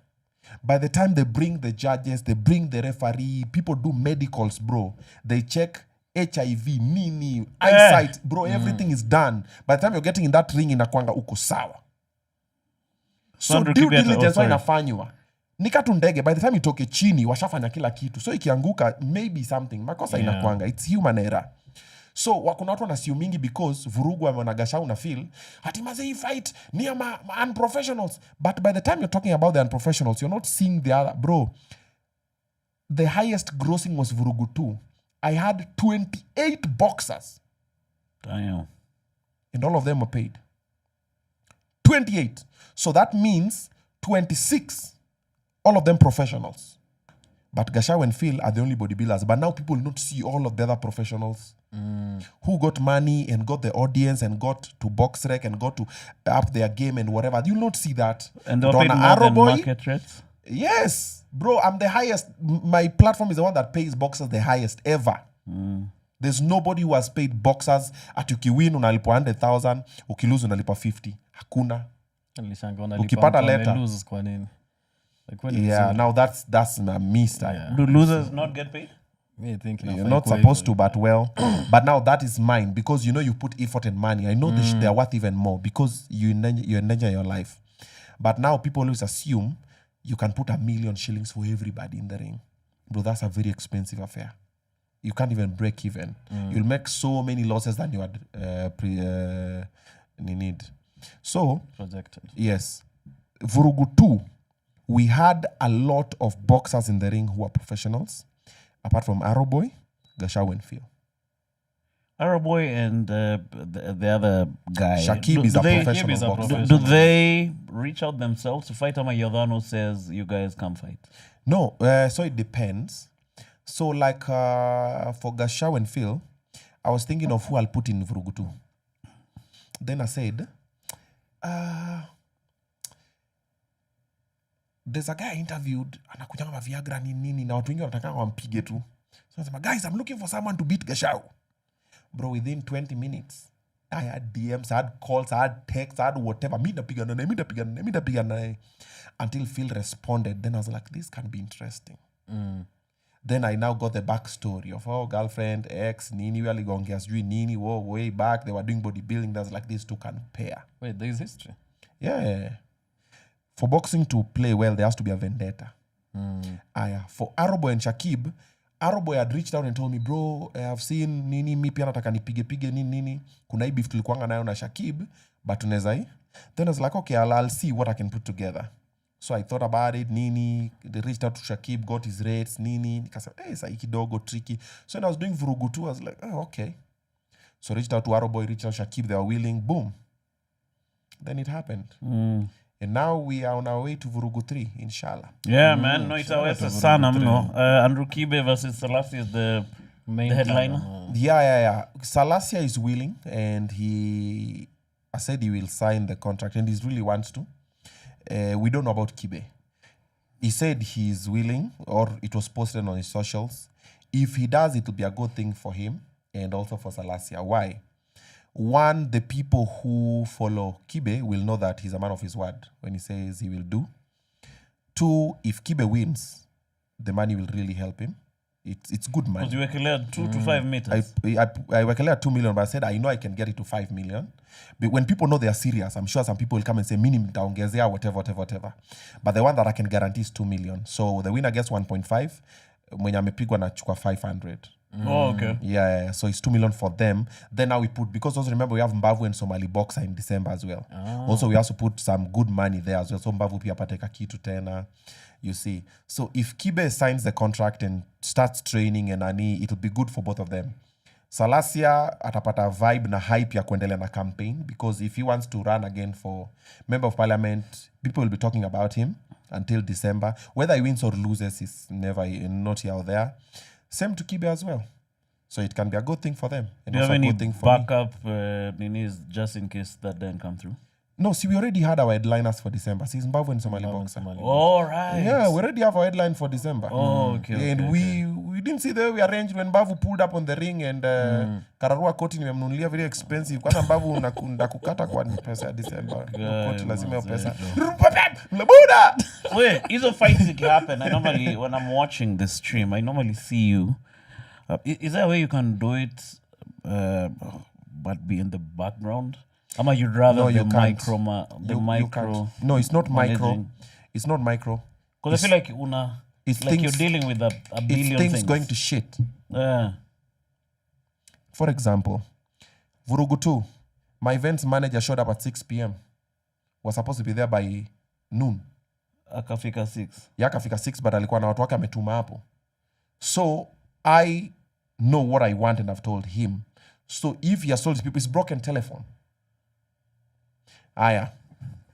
The co-MC showed up, Jitabi, showed up at 8:30 p.m. Damn. So Anto was running it. The co-MC gets in the ring and then introduces Jalas. Like, I'd like Jalas to come and speak. What? Yo! What the fuck? So I have to jump in to try and salvage because also automatic, people have perceptions. So automatically people think this is a Jalas thing, it is a UDA thing, it is a campaign thing. It is not. It has nothing to do with politics for everybody. It is not one time, it is not 2 time. It is just boxing. It's just a sport. So I had to get in and salvage and help and say, no, we are da. So you'll see me there. We had, I have people call me like KRG. So a lot of people are booked last minute, bro. Bro, reserve for me. Zile viti za 200 Gs. I want 2 of them. They're calling you. Yes. I'm like, okay, so, hey, bro, mazi, sasa ungekume book, mazi, nini. So I go and reserve. And nime reserve kuna msea amekaa hapo. Na amekaa hapo na demu yake na kuna security wawili na wamebeba gun. Security wameenda wameshindwa. So mimi nimeenda ile diplomacy imekataa. Nimeenda nimekuja na polisi 7 wameshindwa. So you'll see me there. Aya, when I'm there also I'm hosting everybody in the inner circle. Hey, niaje Obinna maze, hey, good stuff maze, nimekaa maze nikae wapi nini bro, nimekaa support good stuff nini. So you see me here ule amenita pale nini. Aya, I have sponsors. Who also you have to play hospitality too. Hey, niaje Kisiangani thanks maze, nimekaa maze, drink iko sawa, kila kitu iko fiti nini. Okay, niende huko kwa Matel niulize Matel niaje kuna zile drinks za nirudi side. Nani ameingia? Arbo ametoka kwa ring anataka kama watch game. So hey bro, nakaa wapi ni organize hiyo nini. So there's a lot that if you don't, they always say if you want something done beautifully you have to do it yourself. So you'll have a team but also you have to then, it is the first thing such a thing is happening. Yeah. Nobody has your vision, you have it. So you see like when you get to Vurugu 4, 5, 6, 7, sometimes I'll not even be attending some of them. Plug and play. I'll not even be attending. Mi nitakuwa nimeenda hata Dubai, nimeenda wherever, but kuna game moja meji inafanyika hapa, mi nimeenda kutafuta Thailand huko, kutafuta shughuli zingine, whatever. But when you're starting, you have to be there. Then when you're there, ifanyike vizuri, msasa, no, tulifanya hivi, ring ilikuwa hapa, tulifanya hivi, nini. You see, like, for example, Vurugu 2, we had different ideas. There are some guys of the team who felt that we need to put a stage for performance because Ruga cannot perform in the ring. And I'm like, no, my vision is Vurugu, everybody, whether later we'll be having comedians, whatever, they'll be performing in the ring. So I'm like, but how does it work? You get? But now I'm like, no, so you have to put your foot down and you have to be there. No, we are not putting, because also putting a stage is extra money. Yeah. So there's that one. You have the production team. Production team also, you have to say, last time we used 5 cameras, today we're using 8 cameras. Now I need a camera for the audience, I need camera for the red carpet, I need. So it's a lot. Yeah. Na bado mafans nikipita pia mafans, Obinna ni aje tupige ka selfie nini. So it is a lot. So you'll see me everywhere because it's my concept, it's my vision. Then I want to make sure everything is running. Yeah. Then kuna wale pia wamekuja kuharibu. So you're also looking for mistakes. You're like, oh, this one I'll do better. This one nini. But ukienda umekatwa hapo kama Dawn. I've still not reached there, but I'll get there. Once the systems are working beautifully, mimi nitakuwa na kama hapo na kasiga. Top boss. You got a website iliingia mtaro. Buda kuna wase walituhack. So tumehakiwa mara 2. Tulihakiwa Vurugu 1, tukahakiwa Vurugu 2. Vurugu 1, I was watching it on some random site, bro. YouTube too, I'm saying. So ikaisha, and guys were still there. Yeah. So your random guy akaandika hapo. And then mlale sasa. Hamna kazi. So Vurugu 1, I also thought people will know how it works. But we discovered we're in there. But kuna msea ameka pale juu mazee ana stream akona 14,000 viewers kwa YouTube yake. Mwingine ako TikTok, mwingine ako wapi nini. I said, let it happen. Then ikafika point tukaopen tukasema wasea watch for free. So Vurugu 2 nikapatia mpaka watu nikamwambia ni aje illegal streams you'll be prosecuted. Do not. Because we put so much money on it, don't try it.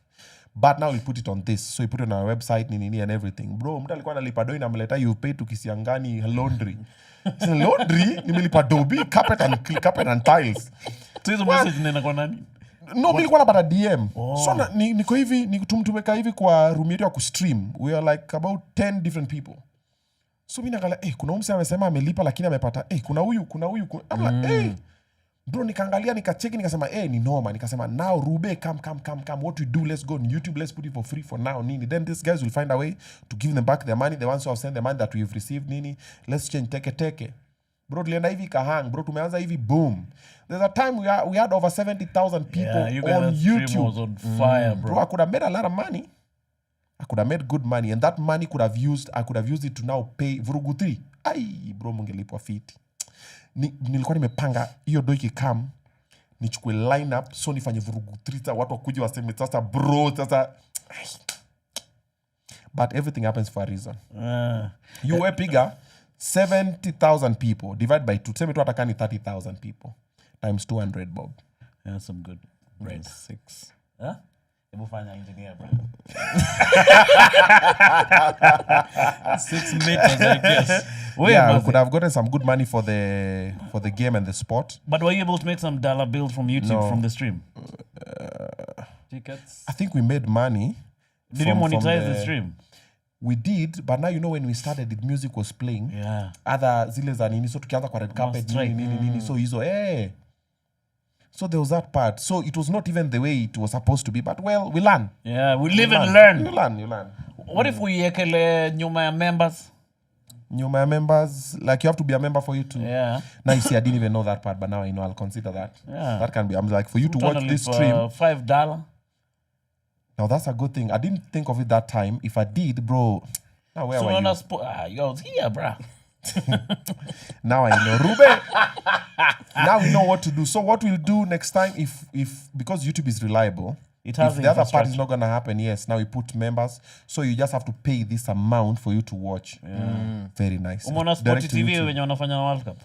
No. Sport TV have been streaming the World Cup. Okay. So there are some games they stream, some they don't. So some of them to access you have to be a member. Unalipa doka ngapi hivi? So I'll research on that. That's beautiful. It has like 70k guys. Thank you for that concept. Oh, I've always wondered. Kuna hizi games za mapema like za 10. Hata game ya jana it was free like I watched. But I always wondered why are people like buying memberships? Kwa hiyo so if you are a member you get access to some other games. Yeah. Now we know. Yeah, man. Na capacity ilikuwa ngapi Vurugu tu? Of people? Yeah. So I wanted to just do 4,000 people.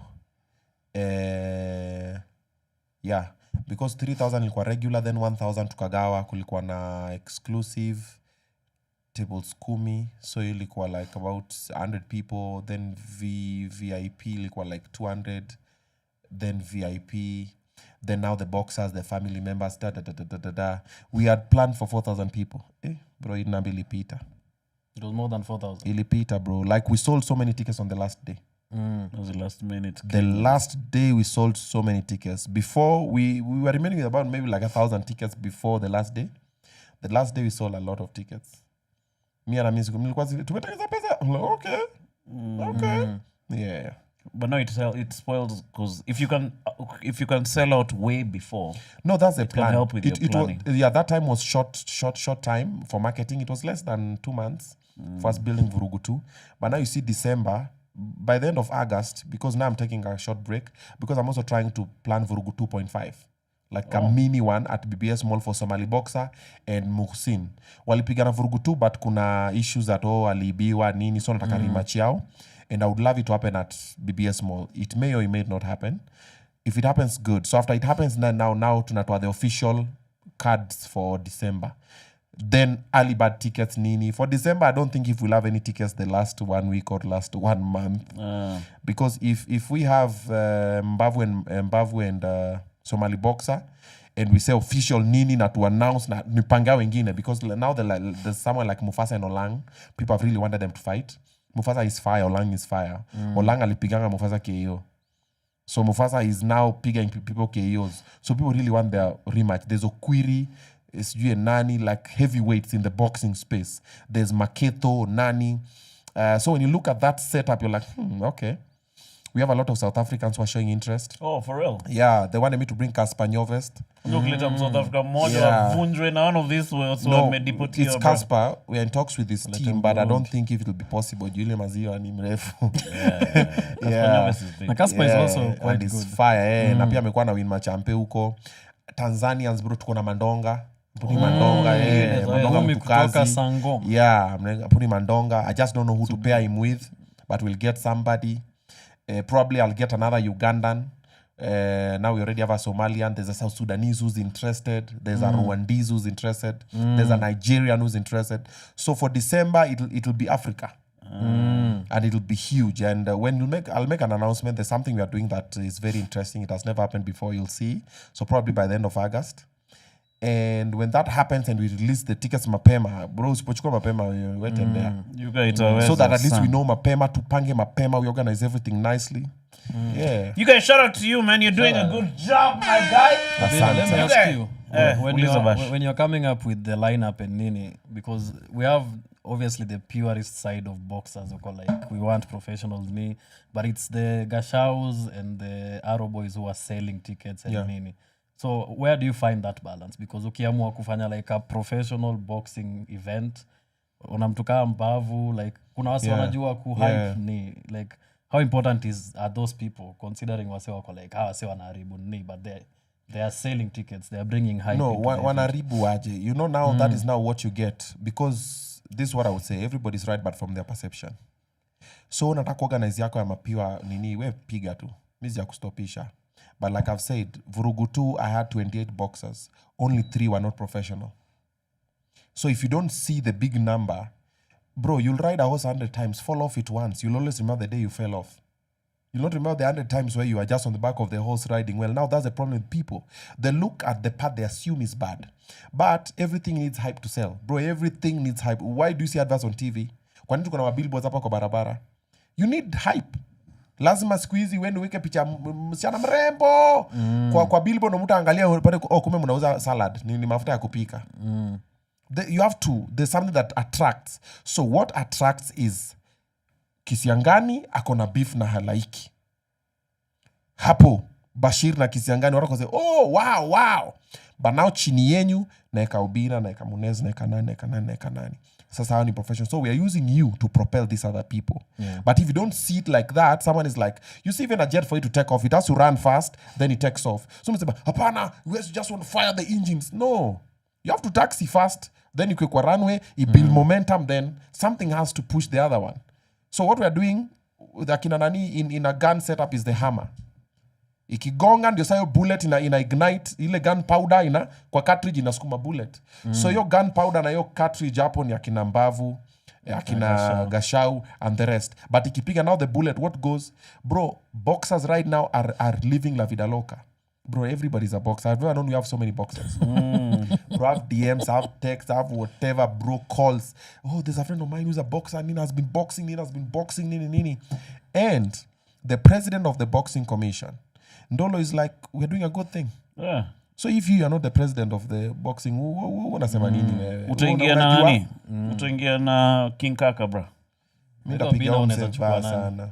Ndapiga King Kaka. Which class yake ni gani ya King Kaka? Hata I don't care, but mimi nampiga baya sana. Nimeona na amepost na video nyingine. Ananipoke. He's poking the bear. Wait, how did you feel about Majembe and all this back and forth about that contract? I just felt disappointed. Did you feel betrayed? No. I felt disappointed. The betrayal part only came from... I felt betrayed when they changed a couple of things on the contract. But later I understood it is how they understand it.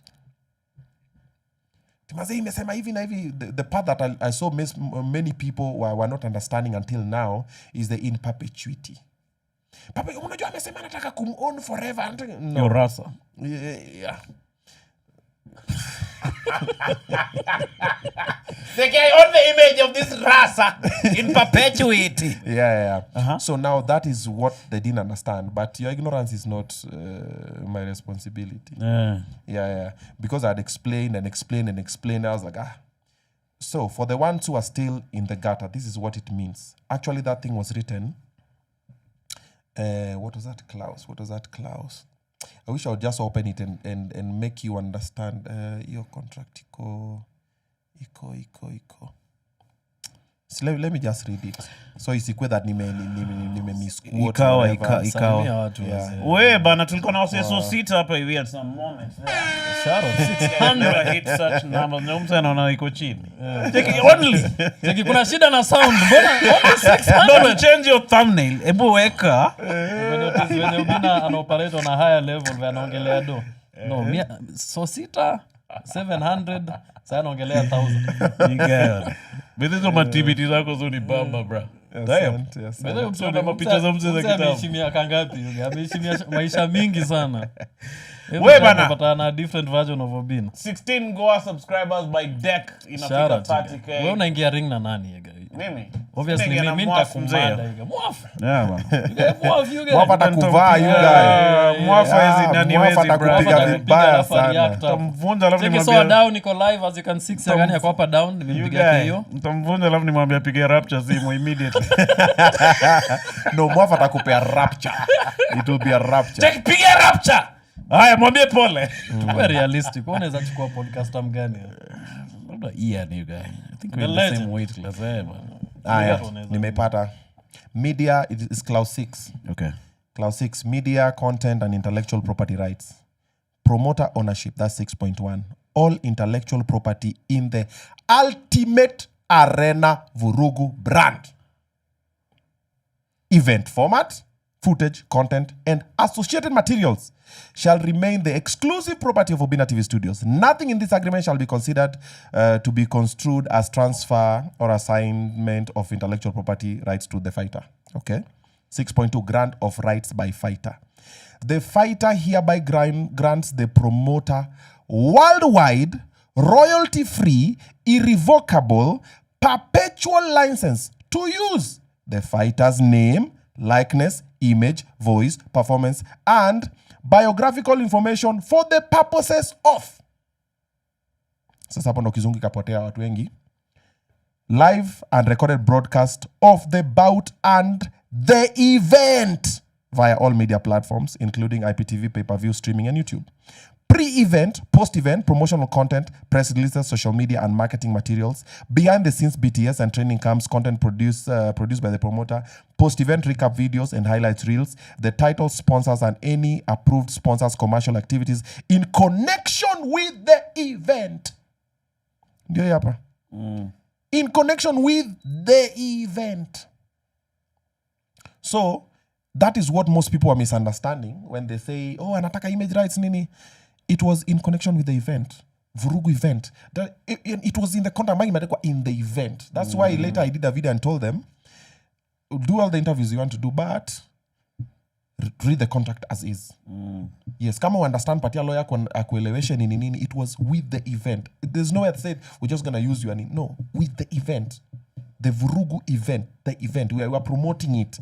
The event. Well, people misunderstood it. Some still do until now, which is still okay. Like I've said, your ignorance is not my responsibility. So I felt disappointed because I was like, hey, I just wanted this guy to win. And then I may misunderstand. I'm like, it's fine. Then I said, okay, he doesn't owe me anything. I don't owe him anything. It's fine. Let me take my L. Tapigwa ni tukano niambiwe. Yeye atapigwa tukano niambiwe. We proceed. And we proceeded. And it went. Of course. And you needed it. So atuoni yorasa kwa Vurugu tena. Never say never. I would say never say never, but the contract is the same. The contract is the same. This contract is the same. I'll send Kibe, I'll send Salasia, I'll send... Because it's the same one. Actually, this contract is the same one that was sent to Majembe and Somali Box. Oh, okay. The two of them. So you send this. This is a standard contract for... Because if I don't own the rights for Vurugu and the event that is happening there, who owns them? Because later utakam upate niko na hiyo nini kwa YouTube yangu after 2, 3, 5 years uniambie mazee unajua sasa inafaa nilipe nilikuwa kwa Vurugu. I'm like yeah. So that was the purpose. Wewe umekuwa Churchill show. Sasa utarudi uambie wakupatie zile video zako ulifanya pale ukiperform nini? No. Because it's that show. So when you perform there it is I guess. Unless it is your stand-up special, now you own the... Yeah. So the contract is the same. It's a standard contract. And it is what it is. You guys, it is what it is, man. And me, I'm happy for you. You guys, you're doing really well. Well, Bina, ulikuwa na plans zingine hii mwaka. It kind of seems like Vurugu ni vitu zimetokea tu out of... Did you have... No, so Vurugu happened when the first Vurugu? Was it April? I don't even know. Yeah. So at the beginning of the year, we had different plans, but not Vurugu. As we've been doing our plans. For us, the plans we had, we are doing. Vurugu imekuja ikachukua. Vurugu it has taken, it's a very good pivot and I like it. And I'm enjoying it, but it's quite expensive. I'm making a few losses. And it's a nice thing. And then also whatever is achieving is bigger than what we are doing. Did you break even on the last one when you made some dollar bills? No, we made a loss in the first and the second one. For real? Yeah. Financially. But we made other gains. Financially we made a loss. Bado nalipa deni zingine mpaka sahi. Kuna watu sijalipa kwa nini? Kuna watu sijalipa kwa Vurugu tu by the. Kuna simu yake. Damn. Kuna kama una drive hivi. You guys nilikuwa na makada. Mimi Shanga mbona mnaweza je kuja leo? Back to Munez.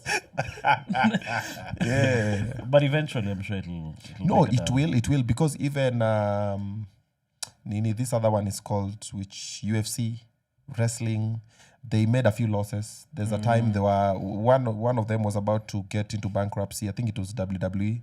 Vince McMahon at some point, and just kept doing. Now he's making a lot of money. UFC sasa anaenda kupigana White House. You have to study that. Every good business takes time. Bro, if you do it the first time and it works, be very worried, because the day it will not work, now you'll not know what to do. If it doesn't work, you know the loopholes too. Because if it's always working, then one time, now that is what is now even ailing our industry. We have comedians, musicians, dancers, TikTokers, who it's working the first time. And then boom, everybody's talking, oh, Kisiangani, oh my God, oh my God, oh my God, oh my God. Then 2-3 months, boom, wamepotea. Where have they gone? Because it happened, then now to do it again is normally a bit hard. Ama to come from there, then unanguka huku umeweka ma structures za kuangukia. Overnight success, very dangerous. But at your level now, you can collect some comedy events at a good scale, right? Yes, I can, and I will. It's actually in our plans, but now, one must at a time.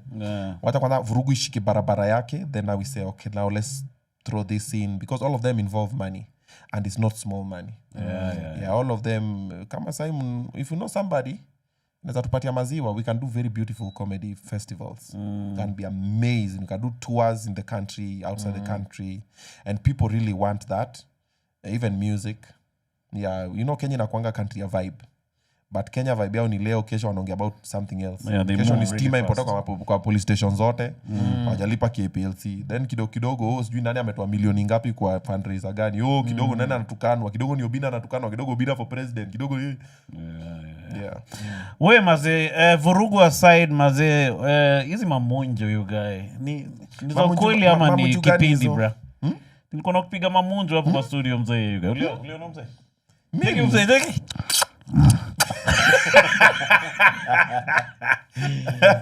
Okay, what's going on, you guys? I don't know. You tell me. Are you losing focus, my brother? Nah. Yeah, we need to stay focused, You're my losing brother. focus because you kissed somebody. If that is We need losing to focus, stay the path, my brother. if that is losing focus, I want to guys, lose it every day. Let's focus, my I brother. want to lose it every day. Sasa Obinna ni mtu wa hole in one. Handicap yake maze. Handicap yangu ina drop mbaya. What? Jibu swali unaona. Sasa ni kwa kijibu swali zote alafu finally. You guys, sana piga na mamunjo kwa studio. Dem anaingia na zusha you guys. Yeah, but it's like a love triangle. What's going on, man? I don't know, bro. I don't know. I'm just seeing things Munez happen. alikuwa wapi you guys? Munez was there. That day it was a very interesting day. So Miss P had come to do something in the office. And we are shooting. And she pulls up upstairs. And I'm like, okay. So ikakuwa kesi. I'm like, but nimekusalimia hapo chini vizuri. So I'm like, okay. So somehow the case ikaisha vizuri. Akasema sasa to seal. Oh, okay.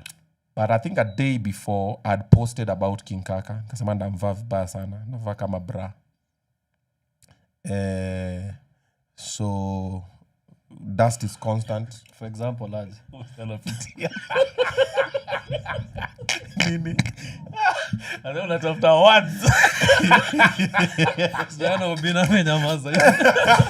Wait, now Mkuria ni demo wako bra. It's too silent. Is that chick your chick? No, she's not. Clearly.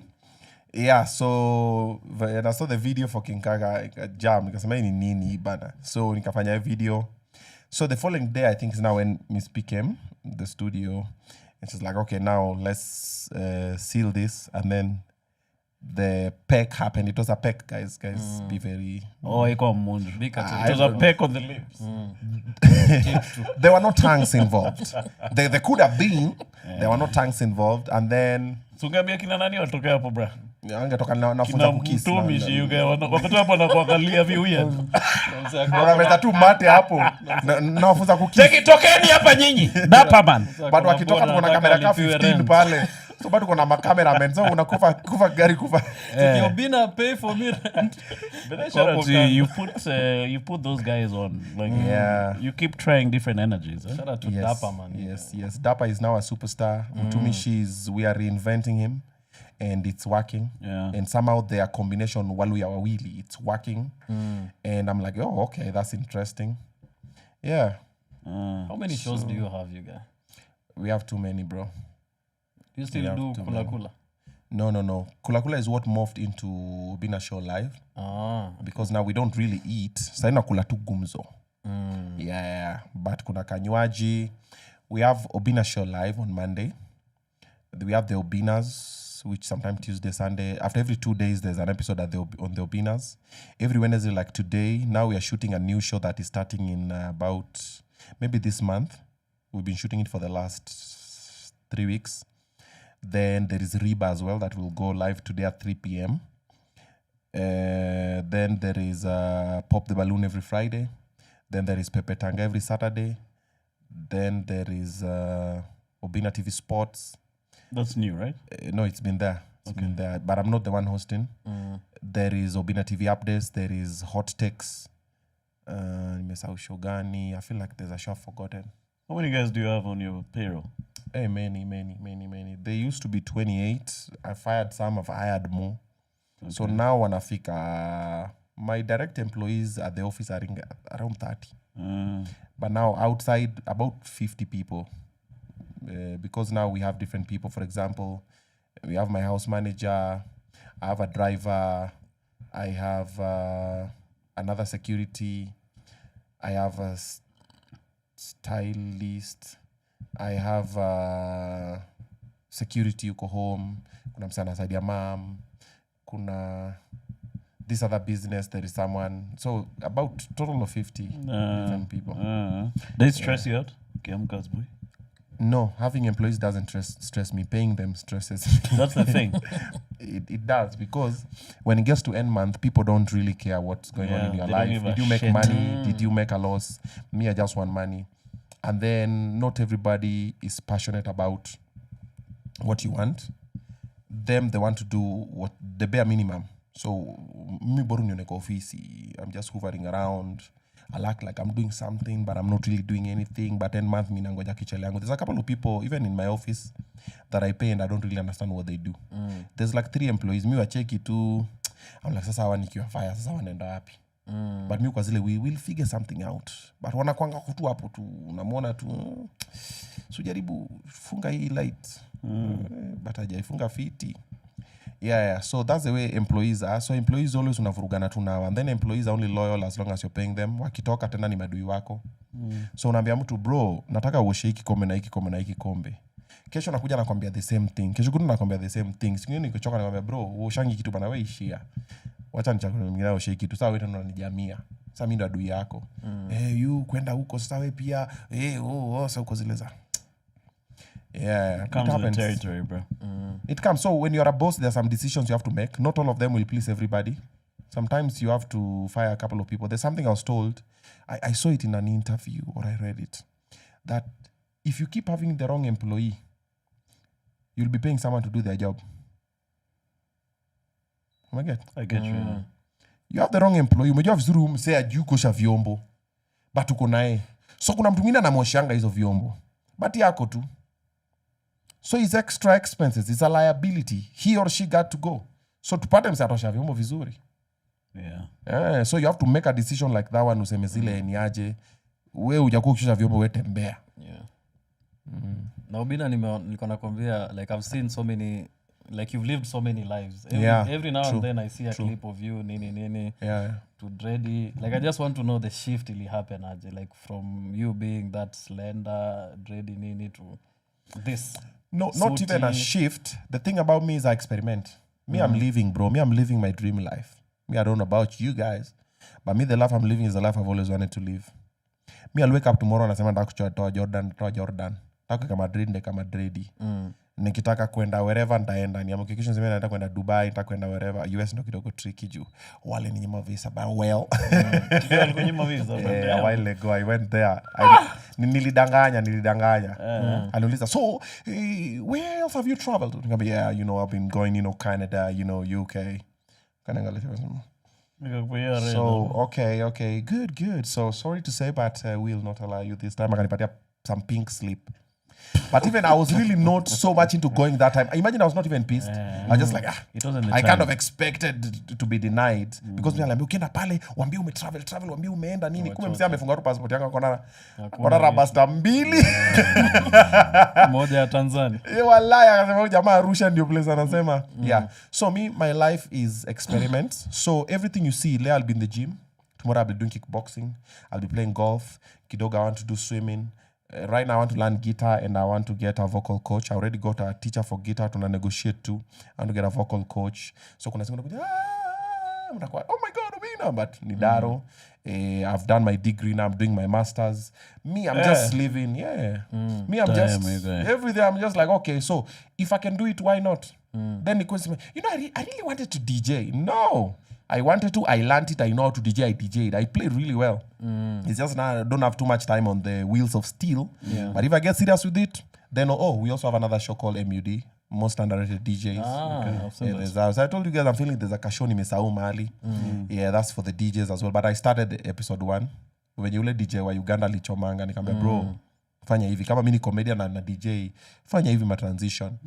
Yeah, so me I'm always experimenting. That's what anaona hizo marasta umesema, kuna time imekonda, kuna time nini. Alafu pia maisha pia ina happen. Kuna time kuna stress, kuna time una stress, kuna time una gain weight, kuna time una lose. Kasa unaona niko na kakitambi. Baze najaribu kukalose lakini umekata. But like mindset. Yakata time ndio hakuna kwenda gym. Mindset wise I feel like there's a certain like you became a different person. No, not really. Entirely, ama. You look at it like that, but this is what I always say. Bro, I learn new things every day. Bro, me, if you want the celebrity who has done so many blunders, I think I'm number 1. Okay, apart from Nani. Wacha nisimtaje. Huyo mwingine. Utakata hii clip. Yeah. Ita trend tena kwa Nani picks a fight with Nani. So I've done so many mistakes, and every mistake I do, I always try to become better. So I'm like, this did not work. Okay, may hurt. Okay, let me. So I'm always becoming better. And once I improve, other people think you're changing, but I think it's growth. It's growth. The way I handle issues now, the way I fight with people online now. Me right now, if you see me fighting with someone online, bro, it is very intentional. If it's not worth it, I'm not going to fight with you. Tuna fight ya nini? But nikiona hapa kuna kitu ndakunyorosha online. Unajua huyo jamaa. Like the time we had a very serious fight with Eric Omondi a long time ago. Akakuja mpaka kiss tukapigana nini. Kasi just Obinna inafaa uheshimu Eric Omondi. I'm just sitting there, I'm like, hala. The time I did a video for ile Eric Omondi. Obinna niko na pesa kukushinda. Bro, music ni jaribu. Hizo ni pesa zote. Ona hii pesa nini. Kwani who was on the camera? Ni wewe. Kwani ilikuwa concept ya nani? Bro, wane kama ziwa hivi tunachukua shoot pause. Haya, let's transfer the money to tuongeze pesa tunika kwa kitana. Haya sasa weka zingine kwa dustbin sawa. Oh yeah, I remember that clip. Action. Yeah. Bro, mimi nakupiga mimi heshimu mimi nini wewe. Niko na pesa kukuchinda. Nimeshika tu kamera hapo niko hapo tunakaa chini na print niko fit na post. Watu wanaelewa heshimu na nini? But I'm like it's showbiz. You know that's what we do. You know most people don't understand showbiz. When I see showbiz, we anapenda clout. Okay, as opposed to nataka nipende madhako. So clout is my business. The beef between you and Kibe is also clout? No. I don't think even if you have beef, I think he just hates me, but that's fine. He hates you genuinely. Is it a I don't know. I think beef, so. ama? I don't know. Ulifanya nini mzee? I became successful. Yeah. I fell on my feet. Yeah, because me, I don't have beef with him. What is there to beef with? No. All these other people, I'm just like, this guy, you don't like me, good. Let me go this direction. Because I don't help you, don't help me. True. There's no bread I've put on your table. There's no bread you put in my table. So what you have is a perception or an idea that you want to build and you want other people to buy it. You see, like for example, right now, if Kibe signs Vurugu, bro, we'll make money together. Sindio? Na itafika na namwesabe shika pesa yako, good doing business with you, tuendelee kuchukiana online, tuendelee na uendelee na biashara. Hiyo ni biashara yako, uendelea mimi niendelee huku nini. And life goes on. But atisani mekati, so there's money to be made. Unajua, bro, pesa. Me, my WhatsApp status says money fast. Money fast. If there's money, tutenda tushikane na hao hivi, tutengeneze hiyo pesa ikiisha, kila mtu enda njia yake, mimi nenda huku, money stops nonsense. Yeah. When did you decide to give Nani a bonus, bro? Who? Gashao. Nigga died and came back, man. That was welcome back to Cheaper than a Afghans. funeral. Yeah. Yo! You got it. You got it. The guy saved me, man. You saved. Gashao, you saved. So there's that part, but also building the hype of the fight, Gashao took it personal. Yeah, because initially when I said I'm looking for someone to fight Gashao, and my friends from BND and Scottsdale in Karen, they saw it. So my friend from BND said, I'll put $500,000. Na tuifightia Gashao, tuiweke BND. Even Vurugu was supposed to happen in BND, but now the scale, when you scaled up, we're like, kidogo. So sawa, kusema safi. Then kidogo, beshte yake pia mwenye pia ni wa Scottsdale, akaona akanambia ni aje, pia mimi ndaika 500. So tayari niko na meter, bro. Kasema nini nika-announce, kasema guys, we've just gotten another money, now we have $1 million nini. Gashao tayari ashafika BND. So guys, sasa hapa ndio tunakuja kupigana hapa. Nini? I'm like, nigga, slow down. We ain't signed no goddamn contract. But it's like, sasa hapa mazee, sasa mimi nikisha kunya Viagra, mimi nakuja hapa nataka nipige mtu hapa, watu waheshimiane. I'm like, hey Gashao, man. So from the onset he had a very positive nini towards it. And it's something that I see a lot with creative and talented people. They never support the events they do. Today you book Obinna for a show. I'm supposed to come and do music in your club. I'm not even sharing the poster, bro. Mpaka the last day. Hiyo siku nunashare poster. Then unakuja kuperformia nani, brother? Because me kama nenda kuperform Kitale, mimi ndeka poster leo naambia tu, guys, next month niko Kitale, maze mujipange. Pull up. Tena next week sema guys, 1 week tunasema guys, hide your women, I'm coming. Nikitoka sema ndo nimetoka, maze niko kwa njia, maze na come. I'm updating you because that's what's paying me. I'm supposed to respect it, but most people we don't do that. So klana nakubuka kuzile anasema we start book tena. So Gashao since then, and then also my interaction with him all through he's been very respectful, resourceful. He's been like, bro, what if tulitunge wasong is the door, you're doing is a panda, nini, whatever. Then coming through, supporting, nini. Most people are normally very indisciplined when it comes to that. Also timekeeping, time walifika, bro, nakatufikia time, nini, tufikia mapema, nini, everything. Even he lost gracefully. Nakamka na bado is positive about it. I'm just like, he's a good guy. Yeah, and you find very few of them. Yeah. Him and Phil, top G. Phil alikuwa anaendesha trailer, amepaka hapo kidogo, ameingia kwa Tesla, ametukana Gashao, amfanya nini. I'm like, this is the hype we want. But kuna mse mwingine hapo umempangia gig bana, msi hata hajashare poster uko zile. Unambembeleza, bro, share poster. Bro, ndashare. Yeah, bro, ndashare. Like, what are you doing? Yeah. Family kwaje, you guy? You also a family man, bro. Family man. Family ko best. How many sons do you have? I only have one biological boy. Oh, okay. But I have a couple of sons. Mulikuwa wapi juzi Windsor?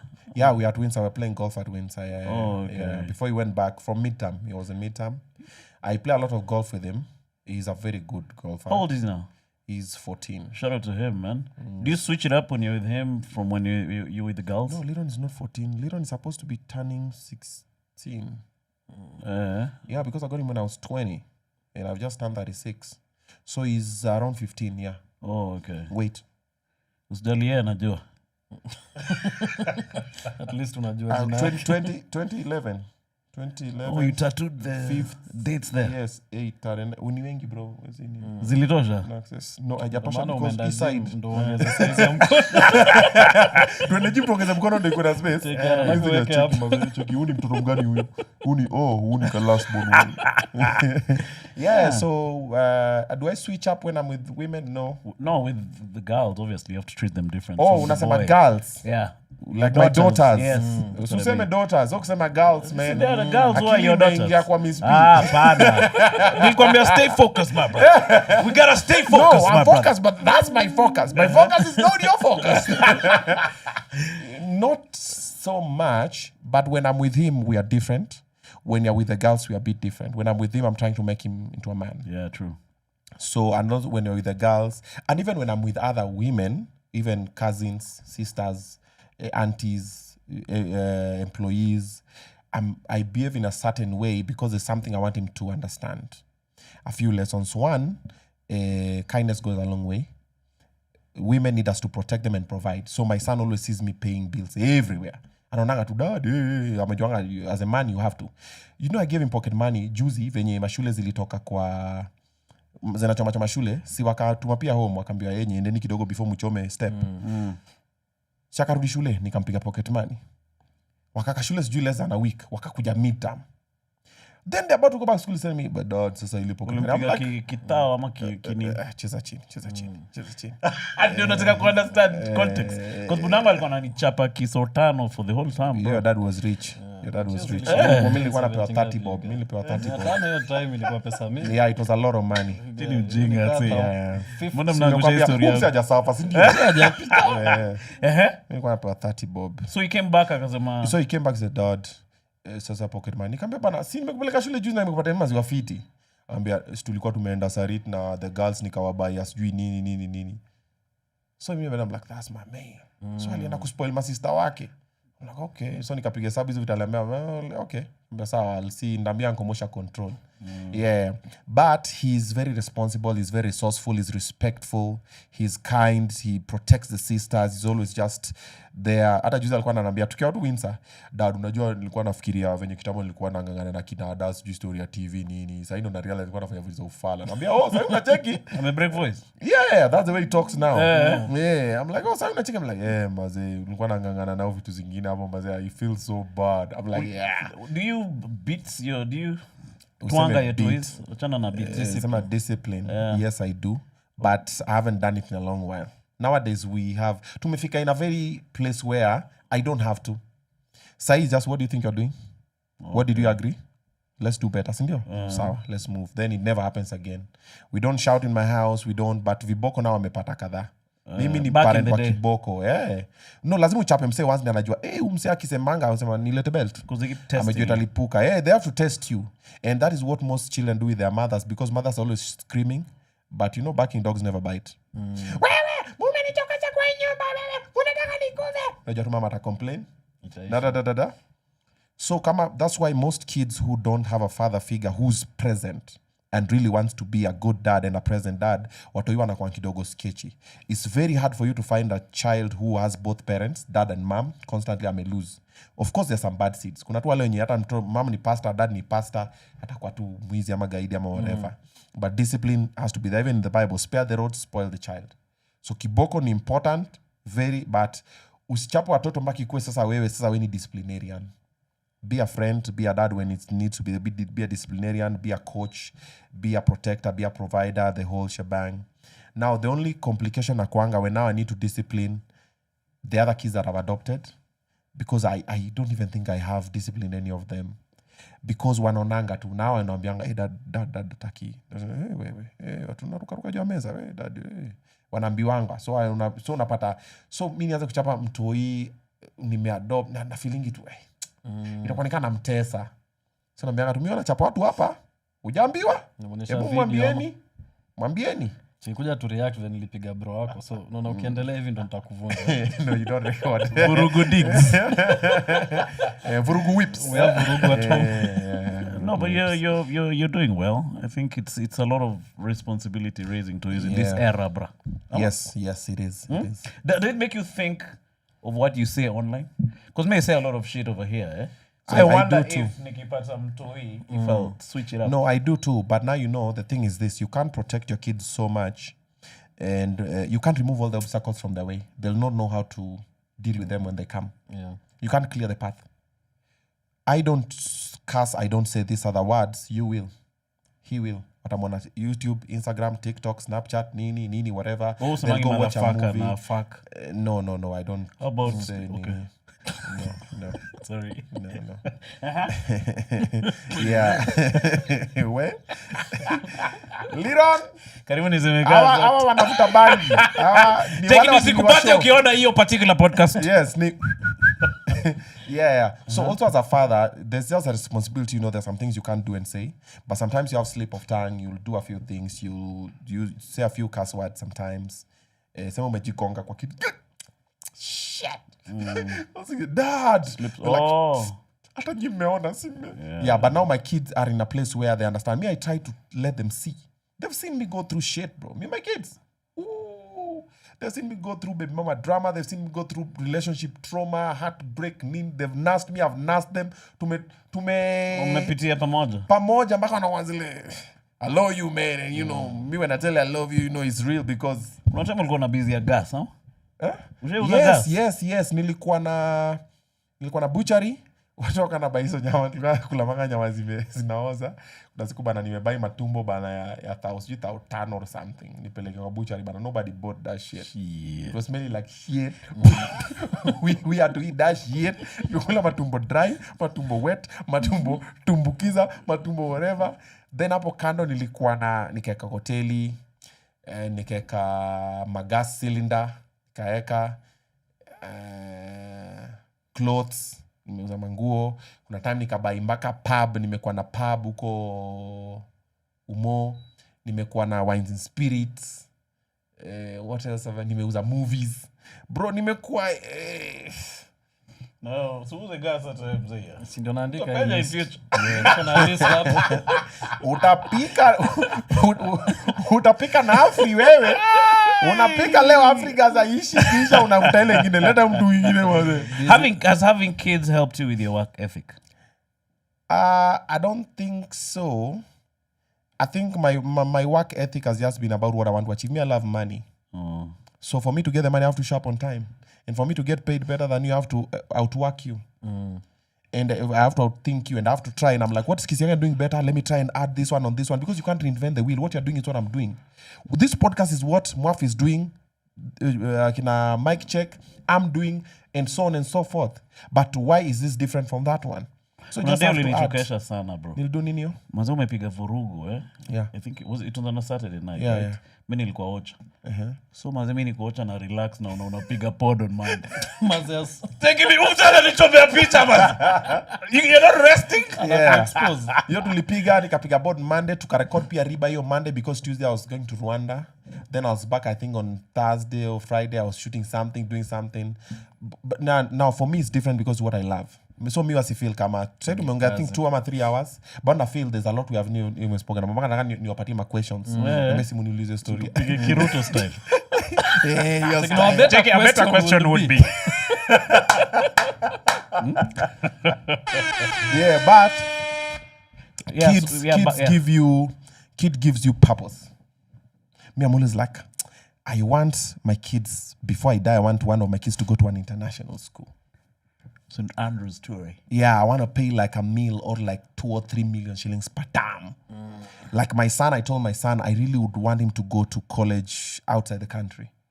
Like akimaliza his high school, I want him to go to, let's say, in London or in SA or whatever. But I want to go like, yeah, you know, my son is in school in, he was in Joburg, you know. Like, I want to go like I did something for this dude. And I always tell him, it's for you.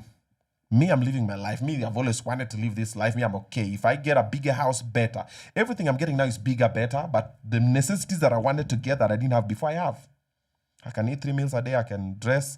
I can sleep in a house.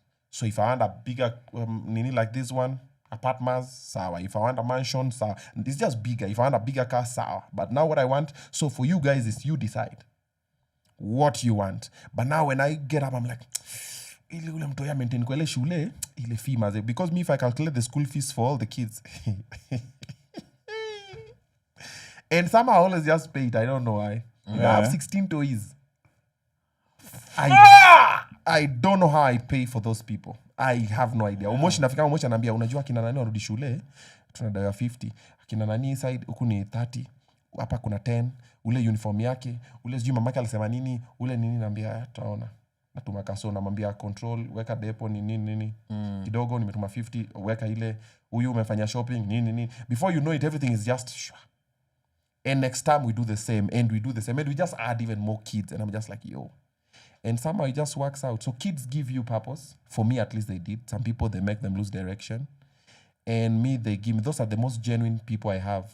As much as they're my little broke friends. What are your thoughts? What are your thoughts? Stay guided. What are your thoughts on deadbeats? My thought on deadbeats is, so Kitambo, I used to judge them. And I used to tell people to do better. But I've gotten a different awakening. I'm like, why? So once you figure out why, then I can judge you. If you just slept with someone and they got pregnant na ukaruka ukasema huyo si mtoto wako, then bro, do better. Stop being an idiot. Stop being a bitch. But kama ulizana umse na amekunyima mtoto, don't send no money. Kitambo was like, mimi ndatuma tu pesa nini bro, umezana udem amechol mtoi ransom, anakuambia tuma pesa ya mtoto na uoni mtoto. Why are you sending money? I'm not sending money for shit. And I even told my baby mamas, me if I'm not seeing a child, I'm not sending money. Mimi nalea mtoto naona, yeah, you have to give me access. If you're not giving me access to me pesa, nipeleke koti, niambie koti, yeah, I'm willing and able, but nataka nione mtoto. Because most of the time as a man, if you take a woman to court, the court will not do shit. But if the woman takes you, the court will act very fast. Utaitwa, Kisiangani, come here, you have a podcast, unahosta kina Obinna, nini, you're not raising this child, nini, you're like, hey, your honor, I am willing and able. I just want to be able to see the child. So tell me the amount nini, iko sawa. But let's agree. I want to be seeing the child on this and this and this and this day. Because why are you paying for a child you're not raising? You send the money, anaenda nayo salon, anaenda nayo kunywa, anaenda nayo kufanya whatever, anaenda kuchina boyfriend yake. Me want to see, nilinunua nguo, mtoto amevaa hiyo nguo, okay. So normally know the reason.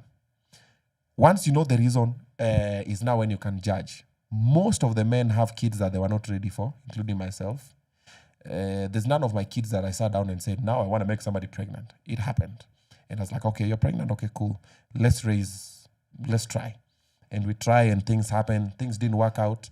And I'm like, okay, even if I get another child now, bro, me, I'll raise that child. Whether I planned or I did not plan, but I want access. But now you knew very well I didn't want a child, but you decided to do whatever. But you know it's collective, it's teamwork. Takes two to tango. Yeah, so kama ni mwanaume na hujatoka na watoto wako kwa kondiek cha hivi, bro, you had a role to play in it as much as the person. Don't trust nobody. Me, what I've learned in these streets, don't trust nobody. I'm, babe, I'm safe. Don't. Babe, don't. By the time you're having unprotected sex, outcome ni kama 4 ama 3. Moja ni mautamu, which is the safest. The second one is a child, which is also safe. Or you get maugonjwa. It's 3. So if you get maugonjwa and you get these other STIs, apart from the bigger ones, you are a bit safe. Because unaweza tibu nini, but pia utasafa kidogo utakapitia mtoi, now you're stuck there for life. Okay, and some of these sicknesses you're stuck there for life. But mautamu is the safest. Is what most people go for and they assume. And even women, a woman will look at you and go like, oh, me, I love this man. Love is not enough to get pregnant for somebody. Before you get pregnant for somebody as a woman, be sure you're ready mentally and financially. Because this man can decide to stay or decide to bail. What happens? Hati mimi unajua ngoni nimempenda nikaona nimshikie mimba. Ama mwanaume ambie dem ati hiyo kama unanipenda basi unishikie mimba. Hiyo ni trick my dear. By the time unashikia umseo mimba, be sure fala kitoka hapa mimi naweza resume toi. Emotionally and financially. Because men also their needs change. So unapatanga dem sa hiyo 20 between 20 and 25 bro unapataka dem kama hivyo like yo una think she's the best thing has ever happened in the whole world. Uko kampo mesha move in pamoja ama your first job mko kwa bed sitter, oh babe come let's try make life. Which life are you making? You don't have shit, bro. You are 20 to 25 as a man. That time you're trying to find yourself. I'm not saying don't smash. I'm saying be careful, but don't move in with anybody as a man before you are around past 25. Ukishafika 25, hapo ndo sona lock in. Usema mimi ni dancer, mimi ni creator, mimi ni hivi. Aya. Can I take care of somebody else? Because it's a responsibility. It's a liability you're accepting. Kuja kwangu, fanya hivi. Between 20 to 30, I also will not recommend you marry anybody at that point, because at the point now you're locking into your key. But many will say, was it to advice? Which niliambiwa lazima mkue in the dimension. Walisema? Ufanye nini? From the future. You tap in. Lazima utap in kwa hii dimension. So kwa hii dimension unasema, goes to advice mazi. Wacha si tushike. So kila mtu tutashike tu mimba yake. Kila mtu apeane tu boli yake. Ukitaka kuoa huyo demu ukiwa 20 ama ukiwa 15, to each his own. But we jua tu, every action has an equal reaction. Everything has a consequence and you'll pay for that consequence by yourself. Nataka chini utasema, kuna time Obinna alikuwa kwa hii podcast yake na nikaignore kitu aliniambia. Mimi nikaenda kushikia huyu msee mimba because alikuwa ananiambia amenipenda. My dear, utaimba. Utalea huyu mtoto alafu to add salt to the injury, mtoto anafanana na babake. Damn. So you're seeing that nigga every day. Liki kisoko unasikia tu pige tu anapira amemslap pap man nini nasema hakuna. I think that's another consequence of sex. Yeah. Another one is you have this person, if akishika member, they'll be in your life forever. But it's always like that. The minute someone is pregnant, you guys are stuck forever. So you have to make it work for the case of the baby, which most of the time does not happen that way, because most women normally make it about them and not about the child. So most children suffer because of the egos of their mothers. Mimi mtoto wangu haizi kuja uka kuone nao mamalaya yako. Mimi mtoto wangu haizi ndio shule. Mimi mtoto what do you mean mtoto wako? Okay, what finances unaleta? Uleti do but wewe ndio kuna opinions about. Unapeleka mtoto shule amekama ametoa mtoto ametransfer mtoto shule nyingine. Damn. Yes, wengine wameweka mtoto analelewa na nyanyake huko kando. Wewe relax tu hapo unafikiria, bro, men are suffering out here with co-parenting. Bro, men are talking to me uka hivi chini. So, my gift is I'm a healer. My gift is I'm a healer, and that is my purpose on earth. I'm a healer. So I heal different people differently. There are some that I sit down with them in the podcast and they get solutions to their problems. There are some I sit with off the camera. There's some that I just meet on the road and I'll just do something and something. There are some that I'll introduce to somebody. There's some that I'll do music or comedy or a podcast that I watch and I'm heal. So that's me. I'm a destiny helper, destiny connector, but my main sole purpose that I learned and I made peace with, I'm a healer.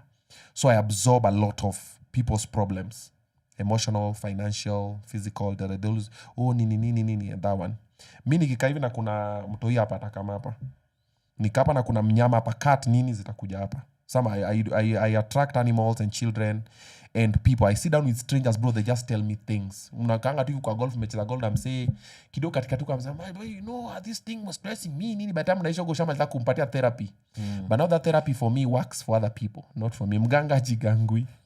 Yeah. So now, when I talk to most men, I always see the problems they go through. Now, majority of men, they go through problems that I've gone through. Because now myself, I have 4 baby mamas. So I'm like, I was here. Oh, this one I was here. Oh, this one I was here. This is how I handled. This is how I handled. Ili backfire vibaya. Ili kwa hivi, ili kwa vile. So most men, you can take it to the bank, are suffering so much with co-parenting. Because the law does not favor them. The systems don't favor boy child. Nobody cares about boy child. We're too pesa and shut up. So you find the child is being raised not in a way that the father would prefer. Because mamake ameamua. Me have decided what is good for my child. And remember it takes 2 to tango. It's our child. You know. Hautaona mtoto. So mtu anaulizanga babake anambia si babako alikutupa. But babako anauliza mtoto anambia utaona mtoto. So mtu anamkanga akiresent dad kumbe mom ndo amekuwa na block. Hiyo ni ya dad. Especially if you are in a relationship with someone, you guys get pregnant and somehow you move on. Kuisha wewe. If you move on and you're happy and you have a petty baby mama, that's a cause of problems. Why umsini happy aje? So she'll try everything to make sure she frustrates you for no reason to. You'll be arguing about unnecessary things. Tunapingania? Amejua vizuri Friday siku yako kuna mtu huyu umeenda kuna mtu huyu shule pia amekuja kuchukua mtu huyu. Kuna mali tunaenda. Mtu anaambia vitu mbaya juu yako, anaongelesha vibaya juu yako ni nini, mtu kuja kwako akitoka. There's a way they always paint the other person. Si mtu amekam kwangu. Tukakula omena. Tumekula nini, tumekaranga, tumekula nini, then nimedrop mtu hii labda kesho. Akiena. Umekuja? Kulikwaje huko? Mulikula? Tulikula omena. Omena! Yani, omena! Yani, huyo... Sawa baba, wacha nikupikie chipo. Yani huyo baba, aliona tu kuchukue, akupikie omena. Sawa baba, unataka chipo? Wacha nikubaye chipo. Babako, sija nafikirianga aje. Nini, and then anaenda, anatupa words. So mtu yana kachina kuziliza, wait a minute, by the way. Omena. What? Why was he? Yeah, why was he making for me omena? Chole. Si dada angepika chipo. Nini. So it is planted kidogo, subliminally. Kuna ma-undertones zinaletwa. So mtu yana guringa kuzile. So the next time the baby comes to your place, ana maintain na ngoja kata pati omena. Then this time ampata labda huko kichele ukapika cabbage na ugali nini. Akarudi tulikula cabbage. Cabbage. Yani mara ni omena mara ni cabbage. Haiwezi kununulia samaki. Alikuwa na mtu. Alikuwa na girlfriend. Analeta wanawake. Nini. Mama laya. So mtu yako zile za nyewe dada anafanya mama kitu mbaya. Kumbe ataki kuambia mtoi amuko pamoja. You see, like me, if my kids mention anything, my mom was, I'm like, yeah, good. Oh, and I'm vizuri. That's nice. She needs to be loved, nini. Atu kisikia kiwaru. Iko sawa. But you don't show the kids your pettiness because una plant. Wacha watoyo kulizi. So pia miyo kuzile za, dad, si upate? Kidem. Kama mi jana nimekuwa na kikao home, watoyo wamenihanda hapo, wanauliza kama na date Miss P.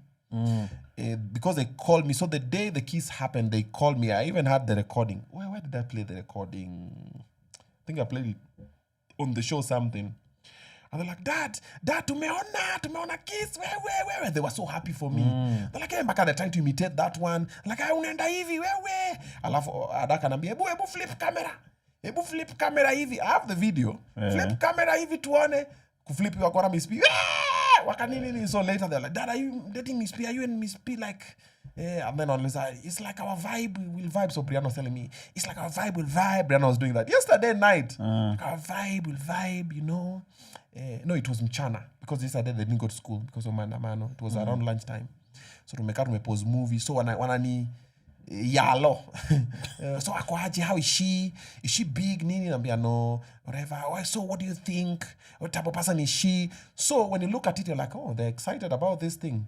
And they're like, the last time they saw me in a relationship was 2 years ago. Nini, so it's about time. But we had agreed if I get someone. So Nikambia, no, it does not mean that I've not been seeing people. Lola. So Dad, you've been seeing people without telling us. We agreed. I'm like, not seeing people like that. So Natako explain. I was dating. Dad, you are dating. I'm like, like you take someone for lunch, then that's called a date. Then unaona vibe yenyu I vibe kidogo unalenga nini. It doesn't mean I've not met people before Miss P, Naomi, Jitabi situation.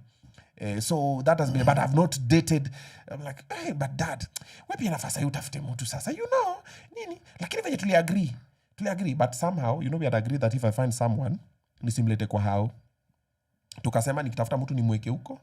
Hataki mtu because wamepitia with my situation. Okay. So they're like, Dad, ukipata mtu hata usituambie, nataki kumuona mweke huko. Nikasema nikipata mtu sitamleta. Strange love, yesterday they changed that rule. They want to meet Miss P, bro. Oh, damn. Waliambia jana, Dad, we want to meet her. You know me, I'm feeling like we'll be twinning. I'm looking at these people like, damn, they have great plans. Yeah, I'm like, yo, guys, we are not even dating. I've not said we're dating. And when we'll date, I'll let you guys know. So, Dad, we saw the kiss. You cannot just be kissing people. Kwani umekuna kiss watu? Like, yeah. But you have, you sort of have an understanding with your baby mom. You don't have drama. Hey, bro, do your research on me, man. How about you had to work your way into your current level of peace? Yes. I took a lot of work. I had a lot of unnecessary fights with my baby mamas. We were fighting about children. So my fights usually, they were about, hawoni mtoto, then mi niko like, oh, that's what you think? Sawa, acha nikushow. Nakuja naiba mtoi. Then now unakuja kwangu. It was a lot of back and forth. And when someone would go online and say something about me, I would also come online with receipts. I'm like, wacha uongo bwana, nini. But now I realized the people online don't care about receipts. They care about who's saying what. They don't even care about the information. Who is saying it? Ruto lea kisema whatever. Hata Ruto aseme ni aje, the country is doing well economically. Kwenda huko bwana, wacha uongo bwana nini. Why? Because Ruto is saying it. Wanjigi akitoka aseme, oh, this country is going to the dogs. Nini. Wasema, hey, Masa, it's going to the dogs. Why? Wanjigi is saying it. Because it's the perception they've built around certain people and individuals and things. So if I'm a baby daddy and I have an issue with a baby mama and I come and talk about baby daddies, even this podcast, all the baby mamas who have had bad baby daddies will assume I'm a bad baby daddy. And they'll be like, we kwenda huko, unajifanya hapo nini? Well, you think you're the best, nini? Baby daddies go to hell. Juzi, I saw some lady did a video and said, me, when you see a man being beaten, whatever, call me, wake me up in the middle of the night. So there are people in that space. And also on this other side of the divide, there's the same thing. There are men who are like, women are evil beings, nini, wanawake kwende. So no matter what happens, people always have. So when I used to come online and I would say something, people always used to have different perceptions, especially the women in the corporate space, and they had different perceptions about me, and I lost a lot of gigs. I lost a lot of gigs, bro, and Damn. Yeah. And there are some companies that I've never worked with because in Afikanga last minute, then someone just pulls the plug. Ask yourself this. Bro, I'm running the biggest podcast in the country, number 1. People stream to watch us.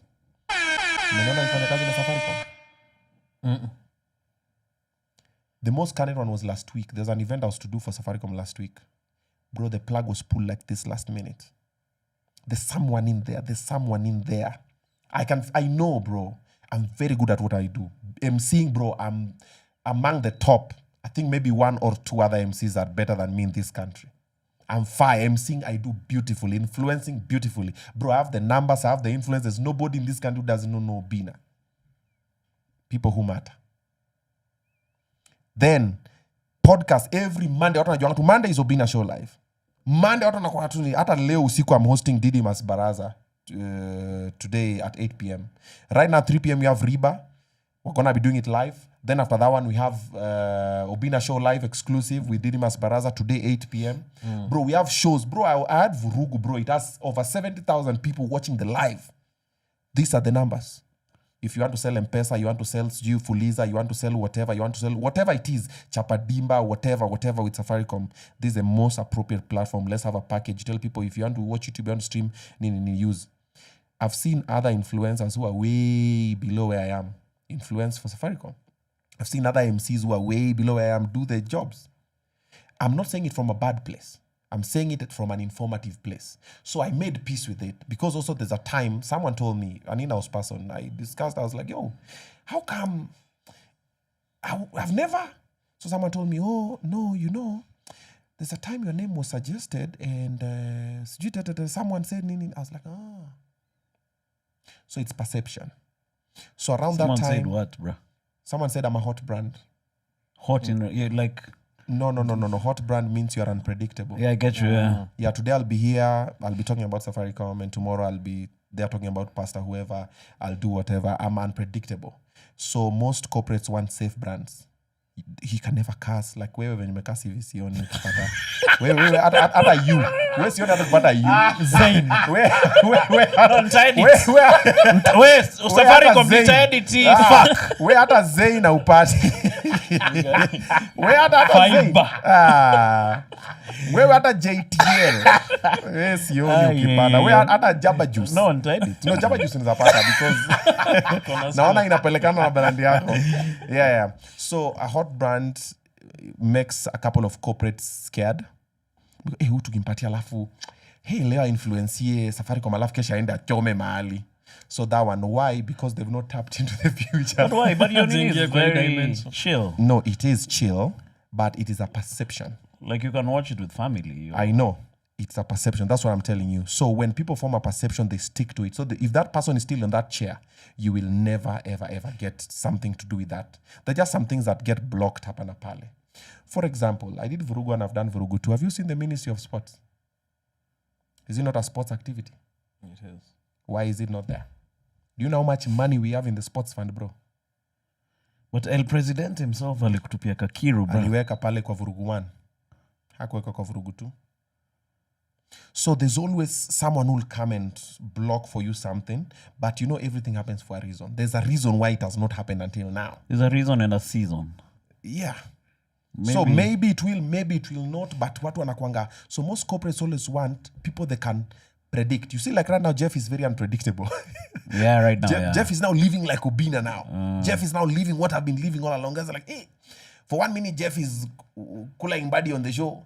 Like, we kwenda they're missing wampeleka huko na nani wanakula kwa kibanda. Nini. Now Jeff is living that life, but kitambo Jeff was you have to have decorum. Uptight. Because most corporates always believe, let's just know who you say. Haizi complain. So government ikifanya kitu mbaya nisijam na gava. Mimi nikifanywa kitu mbaya nisiongee. Nimekuwa na noma na wewe nisifanye nini. Nimeinterfere bro, me I'm not living like that, man. Ikikuja kama itakuja pia ni sawa. God had a reason for everything to happen na tusonge nayo. Is there a way you can just make this cheddar, proper cheddar from the audience directly? I'm working on it. Watch me. Now watch me. Wait. And I guess you're also doing it with the Vurugu and all this stuff. Yeah, but now the streaming. Because my biggest assets are the digital space. We have digital assets. The shows that we do in the digital space because that's the future and the present. And most people have still not understood it yet.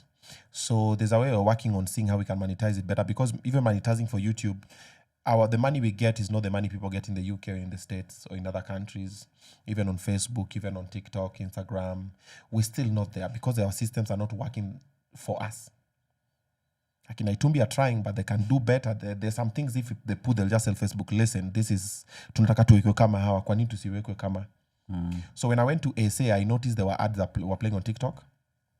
And I did a research, and some guy who works in the media space there and advertising told me 666 imesoma. Shetani alikuwa kwa namba amegea. inanifuatanga sana. Alikuwa ametap in kwa dimension. Yeah. So wakanishow the purchasing power for Kenyans is not the same as the purchasing power for South Africans. So there's no way, let's say Ghani will come and put a lot of marketing on TikTok in Kenya, but you find the people on TikTok in Kenya are not the people who can buy Ghani products. So if you don't understand it like that, of course, target audience. Hawako hapo. Umeka Doritos. How many Kenyans do Doritos? Unaona. So Kenya wanataka hizi vitu wamezoea, and then those people who are there are, some of them in those rooms are very old and old school. Sisi tunaekanga kwa gazeti. Sisi tunaekanga kwa newspaper, alafu tunaeka pale kwa TV na kwa radio. And it has been working for us. It has been, thank you, that line. It has been working for us, and if it's not broken. Hapo tu. So wamekwama tu hapo. Unaambia no, but utalipa radio 2 million wakuchezei ad for 1 week, but ukipatia Obinna 2 million na kupigia for 1 month, na itakuwa episode 6 every Monday, na itakuwa ad katikati mpaka na promo, mpaka anaweza shutio video na weke, na itabaki hapo. Na anaweza kama reel kwa Instagram. And it will have impact. Ako zile za, lakini sasa watu wa online, mimi we piga tu kwa radio. Piga ile radio msituni watupatie ile nini yao, wacha tuweke tu kwa radio kwa sababu mimi nasikianga hiyo radio. But we unaisikia, but watu wengine usi wewe ndio mwenye brand. We unasikia hiyo radio, but audience yako wako wapi? Bro, me have so many fans from TikTok and YouTube who think I'm a YouTuber and a TikToker. I meet Gen Z, guy, hi Obinna, I always watch you on TikTok. But then when I'm told that, I feel very bad. I'm like, God damn, man. The bar is too low. Because I'm an entertainer. Yeah. I've been on TV, I'm the only comedian who has done all radio shows. I've done mid-morning, I've done drive, I've done late night, I've done breakfast. All of them. The only. And someone will come and introduce me to a YouTuber. Oh, is that YouTuber? Say, ni mama kona watu naambia, we mama ambia watoto wako. Ama nitoe belt. Put some respect. Put some respect on my name. You're a content creator. No. Me, I'm an entertainer, but the entertainment I do is in content. So I create content, yes, but I'm not a YouTuber. YouTube is just one of the avenues that you get to consume me from. Yeah, so well. Yeah, but also Obinna, I'd just like to know, because kwa hizi show zote, you seem to be the center of most of this. So we talk about you building systems in the point in Vurugu 6 or 7, you don't even have to show your face. So do you have a plan for, because it's a very front-facing, like, we need to see Obinna? No. Like, do you always have to be there? That's a perception and assumption. I've already answered that 3 hours ago on this podcast. Just rewind. Angalia minute 69. Yeah, but I can give you a highlight. So when do angalia your time? I said, when you're starting something and you want to do it well, you have to be there. Then when people pick the momentum, then now you take a back seat. I can't be there all the time, bro. I'll burn out. Even the shows that we do, I've already moved out from... right now, I'm just doing 2 shows. I'm doing Obinna show live and Riba. Pepe Tanga niliwacha. Pepe Tanga nikacha Dapaman and Mtumishi because we could not shoot it anymore. Bro, I would pull up in a market like this. For the next 1 hour, we are taking pictures with fans. Hatuwezi hata shoot. Nikachana na nikapatia kina Dapa na nani. Pop the Balloon nimeachia Yvonne na Miles. Then this other show that I was to do nimeka Miles is doing it. Which other show? The sports one nimeka kina Caleb, kina Kimeu. So right now I'm just reduced to 2 shows, Riba and Obinna show live. But I'm also finding a way of exiting Riba so someone can do. Then I just remain on Obinna show live. And later maybe I'll not be on Obinna show live. You never know. Someone will be doing Obinna show live, brought to you by Kisiangani. Yeah, yo, what's up, guys? Hi, guys. Join Dapaman Nyamaza. Never. Haya. Chekumunas kuja Nisikia ngapi hapa nianze show. Wewe Munas, nasikia kujikuna hapa nyuma. Kama ni hivyo wacha tu nifanye. Dapaman ni pepete bana. Wacha tu nifanye hiyo kipindi yangu. Kama that's how I'm using my stuff. Kama that's the direction yako baidha vizuri. That's the direction I don't want. Fanya hivi tupe ni moja, show moja mimi na Kisiangani hapo. I've already seen the direction. Wewe siku moja unafaa Twitter. Tupe basi. When you're traveling to Rwanda? Yeah, no, probably December. I was okay. Where? We can come shikilia for you. Information anyway. So December I want to go on a hiatus. But what watatuingilia you guys? No, it's sour, but if you're having fun with it, it's okay. But I was thinking December when I take like leave, I want to do like about a month away from the show, but I want other people to do the guest thriller hosts. thing, guest hosts. So we try, we see. You never know.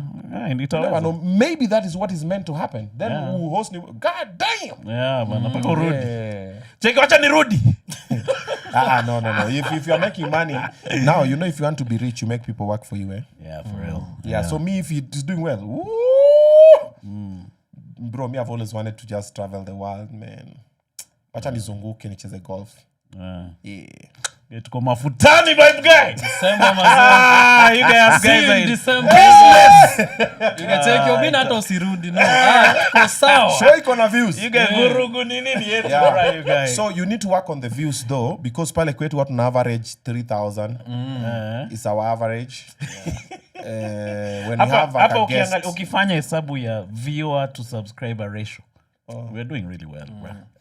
subscribers in 16K. Yeah, you're doing good. No, but shout out You're to doing you, good. man. Today is just so saba. Hapa tunakata keki. Yeah. Tuko na Wamasai Doing good. wanangoja. Mimi nataka kufika kuruka milioni. A million subs, Fika right? misa? I want to get to 1 million. Bado tumedelay kidogo because most people once they can watch it they assume Sasa subscribe kwa nini? Sina watch. They don't understand the theory around it. So you have to keep reminding them, subscribe. Yeah. I see on many small pods. You don't mind going to pods, huh? No, I don't mind. Me, I do. And that's my mapa nje msani simamisha hapa kwa Telegram. Bro, can we do it? Sawa. Because maybe that's the only thing that will be the Unlock game changer. something. Yeah, if I have time, me upiga zote. Me will see me some random podcast. Nimekapo nashutiwa na simu. Yeah. That's a good attitude. No, iko sawa. Yeah, because even me, there are people who gave me opportunities like that when I was starting. Even Kula Show and the rest. I called some big guys. They've come through. Me, in my space, there's some people who've really come through on my platform that made it. Okay. Some were loved by people, some were not loved by people. Who do you those think was one of the...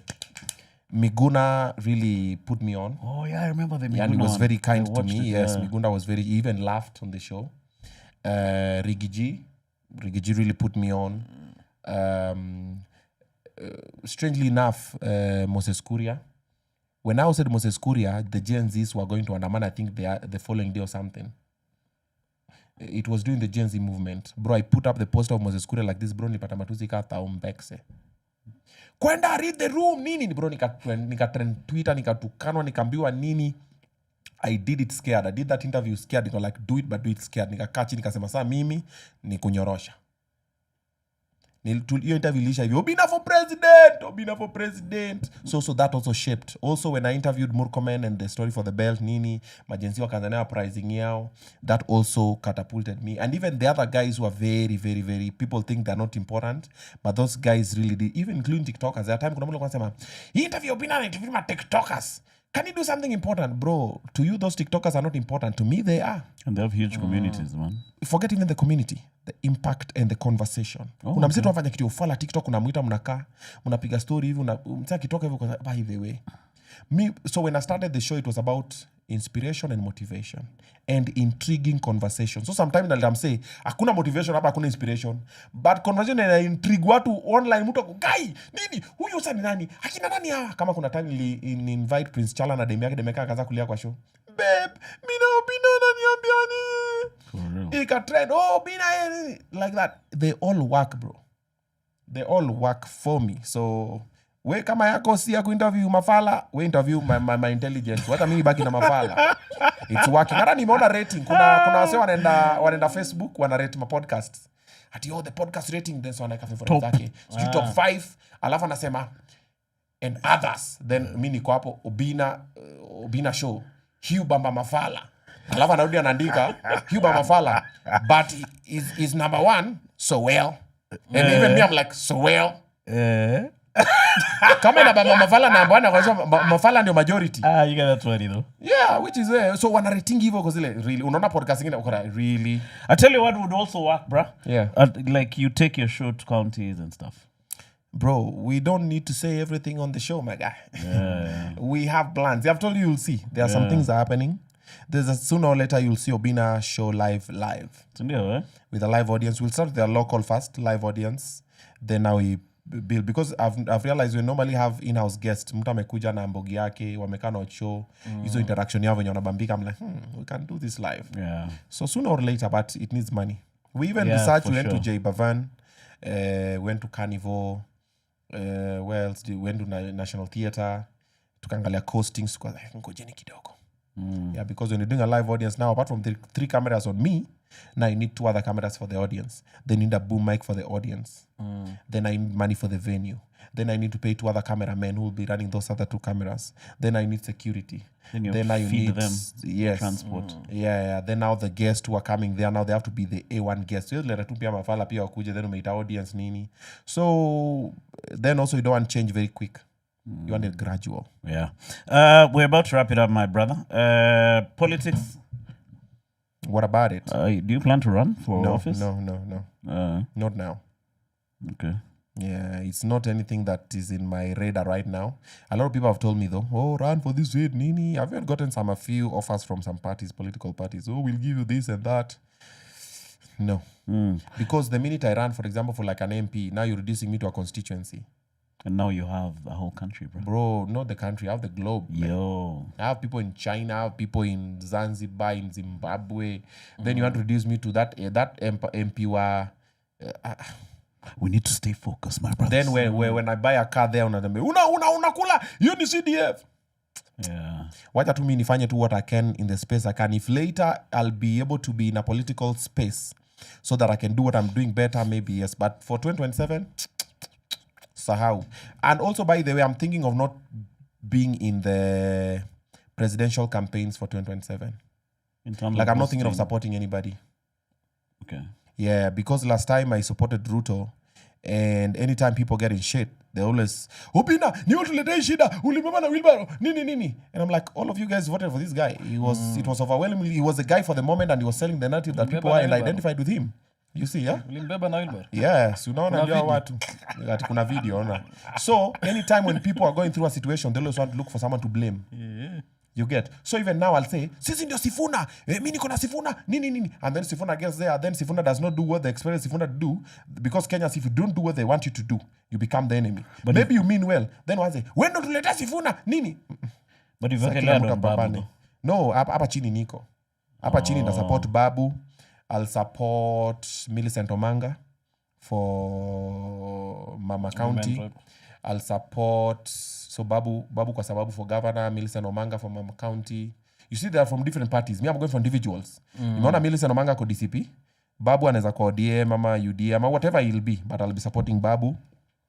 Then if I go to Kisumu, I'll support my bro. Willis. Willis is running which seat? Senator. Yeah. If he's going for Senator, I'll support Willis Raburu. If there's any other person who's running for MCA, whatever, and either I know them or I know of them or I like the idea they have, I'll support that person. But huko juu presidential, wacha tu watu wapambane. Whether ni Matiang'i, whether ni Ruto, whether nani. But would you host them on your platform? Yes, though? I will. Bro, I'm in the business. What's my business? Yeah, me, every politician pays to be in my platform. Politicians is half a mic. Business people is 250. So you kitu tutakuwa labda on now. Yeah. We're tapping into the future. But now it goes higher or lower depending on. Am I coming to you or are you coming to me? Then kuna mkichele aje because kuna wale wako mafutani. Then kuna wale pia wanakulule pia anakuambia bro mi hata hii siwezi. Kuna pia wale politician pia nime host for free. Kuna wale silipishi, like for example you do not expect me to lipisha Babu to come to my platform. How now? Mi Babu hata ndaenda kumkampenia for free.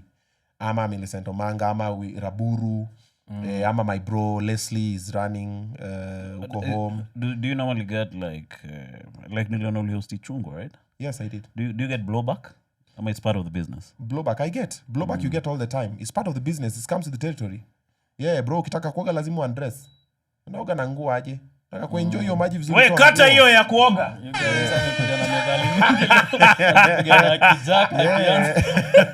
So the blowback is part of the... Bro, it's always there. Why? Because if I host today Sifuna, everybody will be like, yes, Obinna, hapo sawa.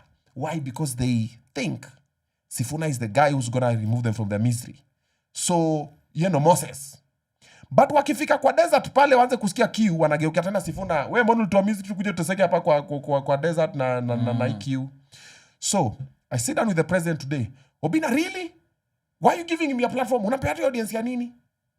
You get? And the same people who are there fighting you are the same ones who will re-elect him. Wakiendelea na mchezo wanafanya. Ruto anarudi mapema. Hii mchezo wamechanganyikiwa. United Opposition haja decide are they together and then together. Nimeona huko kwa Waluya sijui Didimas ako hii side sijui Salasia sijui Sifuna nani Osotsi nini hawaja figure out tunakuja na unit gani tunafanya nini tunaendaje. Bro, mapema. Why? Because every decision needs an agreement. Then Unajuaje? yeah, si nimeona kwa Hussein. At least mimi Hata hiyo kucheko tu. But now, logically, do you think Maraga can make a good president? I think so. Yeah. Do you think? I think so. Yeah. Why are you not going to vote for him? Because I feel like other guys won't vote for him. Thank you.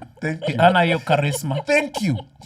Atangusha vitu tao. Sikia huyu ati wacha ifike Chome madaika tatu. Huyu and I feel like other people will not vote for him. So it's a perception thing.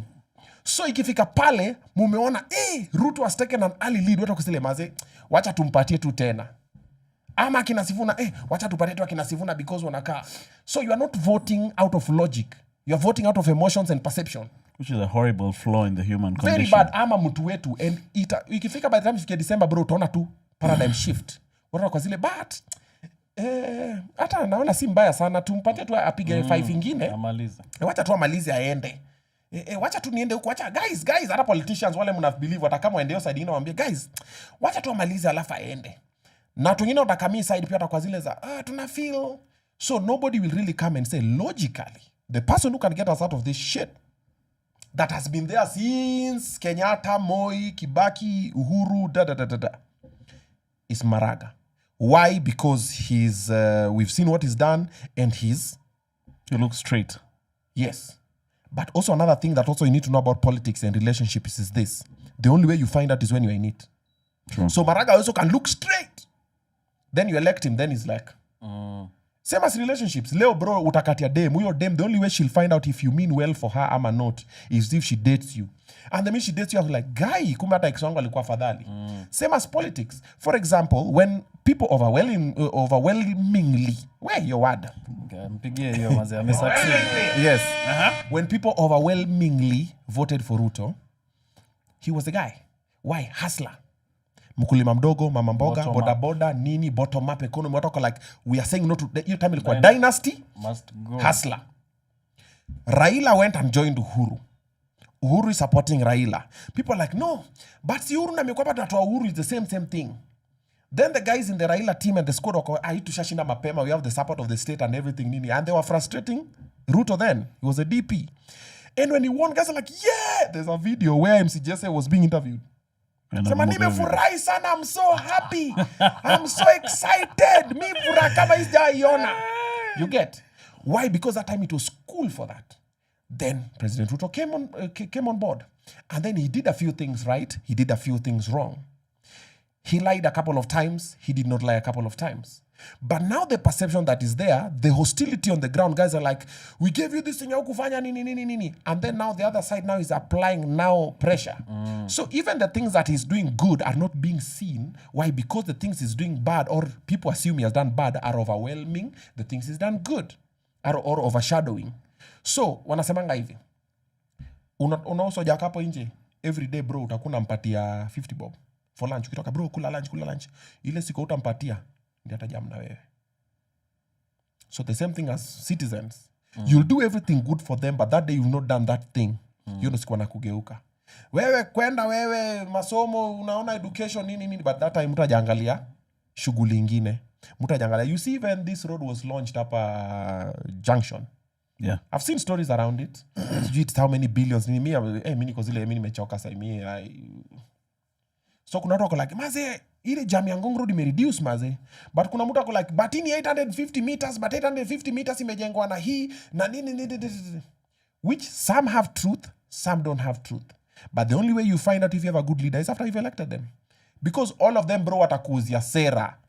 Hata mimi leo ndakama niambie, guys mkinichagua nikuwe MCA wenyu, ndafanya ABCD mkishani elect, ndio sana realize. But also leaders when they get elected is when they realize it's not as easy as they thought. Umeingia kwa parliament una realize majority wako ile side nyingine. Nyinyi hamuna say. So finance bill ikikuja hata mkisign aiendi bado tunaenda. Mtu mwingine anasema mimi nisipochukua hii bribe huyu anachukua. Bro. Alafu it's unaambiwa venye uvote. Yes, especially if you come with a party. You're whipped. Yes, if you come with a party yangu naambia no, sit na support side. Now you have to support the party. Exactly. If you are independent also pia una power because you are just one person. Hii side kuna watu 30, side kuna watu 70. Wewe uko hapo peke yako unasema unajua mazee mimi nimesema no, nimekataa hii maneno bro, kesho DCI, EACC, sijui whatever. So it is a shit show, the political space that people are in. And whoever becomes president, even if Sifuna and the team, they become president, bro, trust me, they are in for sure. And you guys will remember this in 2029. Because akishachuka 2027, wa complain, waseme venye, oh, you know, we found the economy bad, we found empty coffers, Coffers were empty. Then 1 year, 2 years when they're in, watu waseme, wait a minute. Tunataka Ruto arudi. You see, like when Uhuru was leaving, just like, kwenda, kidogo, maze Uhuru sasa akiongea hivyo, watu, yeah, it's crazy, bro. Same thing as Kibaki. When Kibaki was there, hey, huyu president, hajui kuongea na Twitter makumbafu, he cannot put his wife in order, sijui nini. Then later on, they're like, the best president we've ever had is Kibaki. Saizi watu nasemanga, hata Moi hakuwa mbaya. But when Moi was there, Moi is a dictator. So people always, wakikuwa na wewe, we ni mzuri. Then wakirealize a few things are not going their direction. So, Sifuna and the whole team, brace for impact. Whether it is Kalonzo, whether it is Matiang'i, whether it is Rigiji, whether it is whoever. If you guys happen to win, in 2 years' time, mtaimba. It's not easy. You ask yourself why all the presidents wana losing nywele na wanakonda wakingewa hiyo kiti. Unamuka bro unatukanwa juu ya kufanyia watu kitu mzuri. Nywele inakuanga white. Bro, pressure. Mika ile pressure nolingangana na vurugu. Say imagine running a whole country. Kuna nywele white moja. Bro, unamuka unaona hivi mse like you see like for example for vurugu I would find some articles. Ama mtu tunafanya video kwa TikTok. I'm like, brother, you've not even read the contract. But amesema, you know, that contract was very bad. Hakuna vile unaweza ambia mtu. Matter of factly. Yes. And then comments hapo watu kama yeye pia hawana information but wako, and that is even what is ailing this country. Today me I'll come and say kama yeye. Leo ndakam niseme Ruto ameiba. Tuseme ameiba nini? Makadara. Situko Makadara. Ruto ameiba Makadara tao. Hiyo town center hiyo. Hapo Ruto ameiba hapo, anataka kujenga sijui whatever. Niseme hapa chini. Huyo mse wa bodaboda asikia sema, ameradi bodaboda ameenda kaangua anasema, we nimesikia we unajua Ruto ameiba Makadara. Then we are bebe. So nobody has verified the fact. But everybody's like, hey, mother ameiba. So it's a perception that's being built. And then another politician will pick it and say, huyo nimesikia ameiba nini. Negative news has a way of spreading very fast. But if it's positive news, niamuka hapa chini sema unajua na Ruto ameintroduce maziwa ile ya Nyayo, amerudisha kwa mashule. Huyu msana nyamaza na pande bike yake naenda home. Hata atambia mtu yote. Now that is what happens. So you find people online with no authenticated story but yako na facts zake. Maduanzi wenzake wakapo kwa comment section. Yes, by the way, misery company boom magnet. Happens. You guys on that amazing note. Mse lazima ende apige show ingine. Niko na show saa 9 nyinyi nimechelewesha. Easy you guys. Don't worry you guys. Mambo gani haya? Maswali zangu noma. Hebu uliza mmoja ya mwisho my guy kabla umsaishie. No, swali yangu mazee ni niliona ulishinda was it 6 million ama was it a lawsuit, was it defamation ama? Yeah, defamation. Ilikuwa was it Edgar ama ilikuwa nani? No, it was Radio Africa. Yeah, Radio Jambo. Walifanya nini bro? Walidefame. Walikudefame aje? So walisema vitu, so when you say things that when you say defamatory remarks, things that are not true but they are how do I say it? They're detrimental to someone's brand or image or name or job, and they cause them anguish, they cause them a loss, they cause them trauma. There's a way the lawyers frame it. So you need to authenticate. So leo niseme wewe ni mwizi. Alafu nikuje niseme ulisema ni mwizi, so prove. Useme ni prove wewe ni mwizi na siwezi prove wewe ni mwizi. So I have to pay you for defaming you because those are defamatory remarks, na kuna mtu alikuwa anataka kuwaka na wewe, amesema mimi siwezi waka na ule nisikie ule ni mwizi. So loss of business and injury. Loss of business, injury, nini to your persona and everything. So that's what happened. So there's a lady who went and made some bad remarks about me online and then ikabuild and then akaitwa radio station wakakuwa na hiyo the same, badala tu amuulize, na mimi waambia wasera hawa si wanafanya ma exposes juu chai, msaka kwambia kuna chai ya Obinna, muulize for evidence, share the chai, I don't mind you sharing the chai, because I'll deal with the consequence of my actions, but itisha evidence, angalia. Sema, by the way, huyu ni Obinna, huyu okay. So when you talk about it, but don't go with hearsay. Because mi takuja sema, no, si nani aliniambia. Aya, sasa nani alikwambia sasa we later. So that is how it happened. Oh, you said, oh, you know. So wakili, nini, then me have a very fire lawyer. Willy Sotieno, Piki Ponky. So we had court cases. Yeah, we won. See, that's what got me the Lexus. Mi Lexus yangu ni defamation. Mi naendesha defamation. Na pia kuna wengine na wa time size na feel nataka S550. So unangoja tu nishaona place inatoka. Yeah. True story, walai. No, kutukana is different. Kudefame. Kutukana hiyo nimetukana. Hiyo unaniambia unasema Obinna mjinga, Obinna ni hivi. Hiyo wewe sema body nakubamba, it's views for me, you mention my name, at least you mention my name right. Which is good. But you start saying Obinna amefanya da na kuangalia tu. Yeah, the problem is most people who defame you have nothing to offer. So you just find yourself forgiving them because I'll spend a lot of money in wakili nikimizana then. So unaona kama huyo dem alienda kundefame alitoroka zia akaenda Uganda, akasema amecommit suicide, akafanya nini? But you go to Uganda. Alipost akasema nimewachia Obinna hii dunia, sijui nini, me have gone to be in heaven, sijui with my child nini. Damn. So tukapiga simu Heaven, hala. Alipulo. Piga rao. Elijah kwa gate akasema hatujamuona hapa kwa gate. Akasema pigeni huko kwingine, tukapiga Devo. Ni aje? Hapo kwa fire akasema nyama choma leo bado. Yeah, then kidogo ka resurface in UG. So that's what happens with some people. They defame you, then when you take them to court, you become the bad person. And by this habit is very bad with Kenyans. Kenyans always gang with the underdog. You see like Aziad and Branchira situation. Branchira kept on defaming Aziad. Then when Aziad took Branchira to court, now Aziad was a bad person. Yeah. Unapelekaje Branchira? Oh, shwali, wewe pia unakuwa emotional sana. Mbona overreact? Sasa kitu kidogo kama imeshaitia lawyer. Nini na joking hapo. Kitu kidogo ameita lawyer. So what do you expect? This is my bread and butter. Yeah. What aniongea vibaya, then una expect ni nyamaze. So Kenyans always like that. Uta-pick fight na mimi. Reaction yangu sana news. Mtu atakama aseme kitu mbaya juu yangu, then akama say, hapana. Kisiangani wamedanganya venye nilienda kwao, si kutoka na glasi ya maji. Kuna CCTV ndio hii because hata nikitoka hii picha nimepiga na hapa nje hakuna kitu nimebeba kwa mkono. Hapa nimeongea nafanyia video unaona nini. Wewe pia unapenda kuji-explain. Sasa una-explain nini? Acha kuji-explain, unakuwa emotional. So people always like that. And then if you do that and I don't talk, so unaona amenyamaza. Amenyamaza because alifanya.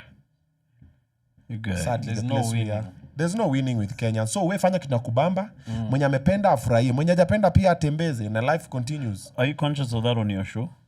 No. Like as in conscious about how you present evidence about people? Yes. Me in my show I rarely do exposes. Nimepata watu wengi sana nataka siju expose nani, mimi I don't do that. Me I don't do a negative show. Me my show is good vibes. Positivity. I sit down with the who, we discuss with them the what and the why. If the information comes out in the conversation, see, alikuwa nimeplan, I did no scheme. Conversation ndo kasema, unajua by the halaiki alifanyanga. Really? Halaiki mmoja wewe uko sure? Yeah. Na kama unajua unasema hapa vitu zitatupeleka kote, unasema hapana, mimi naweza authenticate. I'm like, okay, unajua ukishasema hapo mimi niko zile za. But you've gotten a few demand letters. I've gotten a few demand letters to pull down episodes, to cut nini, Koti. I've been sued for defamation as well. I won that. Yeah. Mambo ni mingi, bro. Me I was sued by someone that I thought was my boy. Damn. Because we joked up. Bro, I'm a comedian. Before every other thing, I'm a comedian. We joke about something on the show, but I'm saying, like how I mean. Kwa koti. Yeah. Ati umse anasema nilimchoma. Na kitu nilisema ile ilikuwa ukweli. I'm like, bro, umejua, but it's fine. You know your enemies. But look at me now. All my enemies are so. Where maze? So natoka hapa. For the ones who are watching, all the 728 of you guys, 20 to join wale 3,000. To quest 3,728. I'm going to Riba. So we're having Riba from 3 p.m. Myself, Dapaman and Mutumiji. Yeah, so kuja pale, tuone. Wata niwapatie ma headlines of it tuna discuss leo. Ujue pale stories zenye ziko pale. Kama wewe ni mgeni hapa, hit that sub button. Summer tides. Kuna Summer tides, kuna husband ameconfront wife yake after spotting akihugs Sigi Johnson. By the way, letanoma sana. Kuna biggest TV 115 inches. Mtu amebai juzi. Mweka kwake. Kuna Oburu amepatia ODM jina ingine. President Ruto leading in church. Githurai 44. Nja wa Kanitha. Kuna watu wamekataa kulala na dera. Janabi Junior na Rachel Otuoma wako na situation. Mchele besheni moja na maragwe. Hiyo ni video ya Dapaman. Riso imebackfire. Kuna pastor alikuwa na pastor raping sheep. Kenyan woman sparks reactions after preparing a meal for a cheating husband. Man arrested in Kilifi over bazaar Magisha after victims manhood vanishes. I can't wait for this. You guys gonna be fire. Bro, Reba is late. So where's the sana? YouTube, Reba, but first of all, I want you to comment on this one. Like this live and subscribe, maze. Yeah. Tuko 16,000 subscribers to fike 20,000. Manze. Tukipanda panda. You guys are where's the sana, man. Shout out to you for making the time, my brother. Shout out to you, Bash, also for making this happen. Obinna ni boy wangu. Man, unajua nikitaka Obinna naongea na Bash. Mimi nilishangaa Bash anapigia Katrina anambia ni aje akina Bashiru asking if they can talk. Nikamwambia pia Bashir anipigie ni nini? Because me expect you to call me directly, I expect him to call me directly. Nitumia voice note moja aje. Msema ma voice note na tuangusha. Chikia ni aje busy. Well, cheers guys. See you guys on the next one, man. Bye. Ciao.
Aya mgeni ameenda wase kwa mpigo tena ashana. We're back to work, people.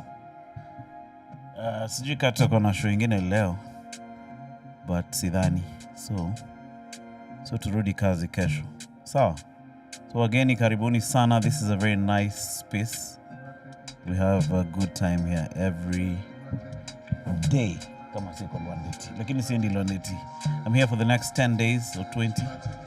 So itaweza sana mno. But shout out. See you guys in the next one. Bye.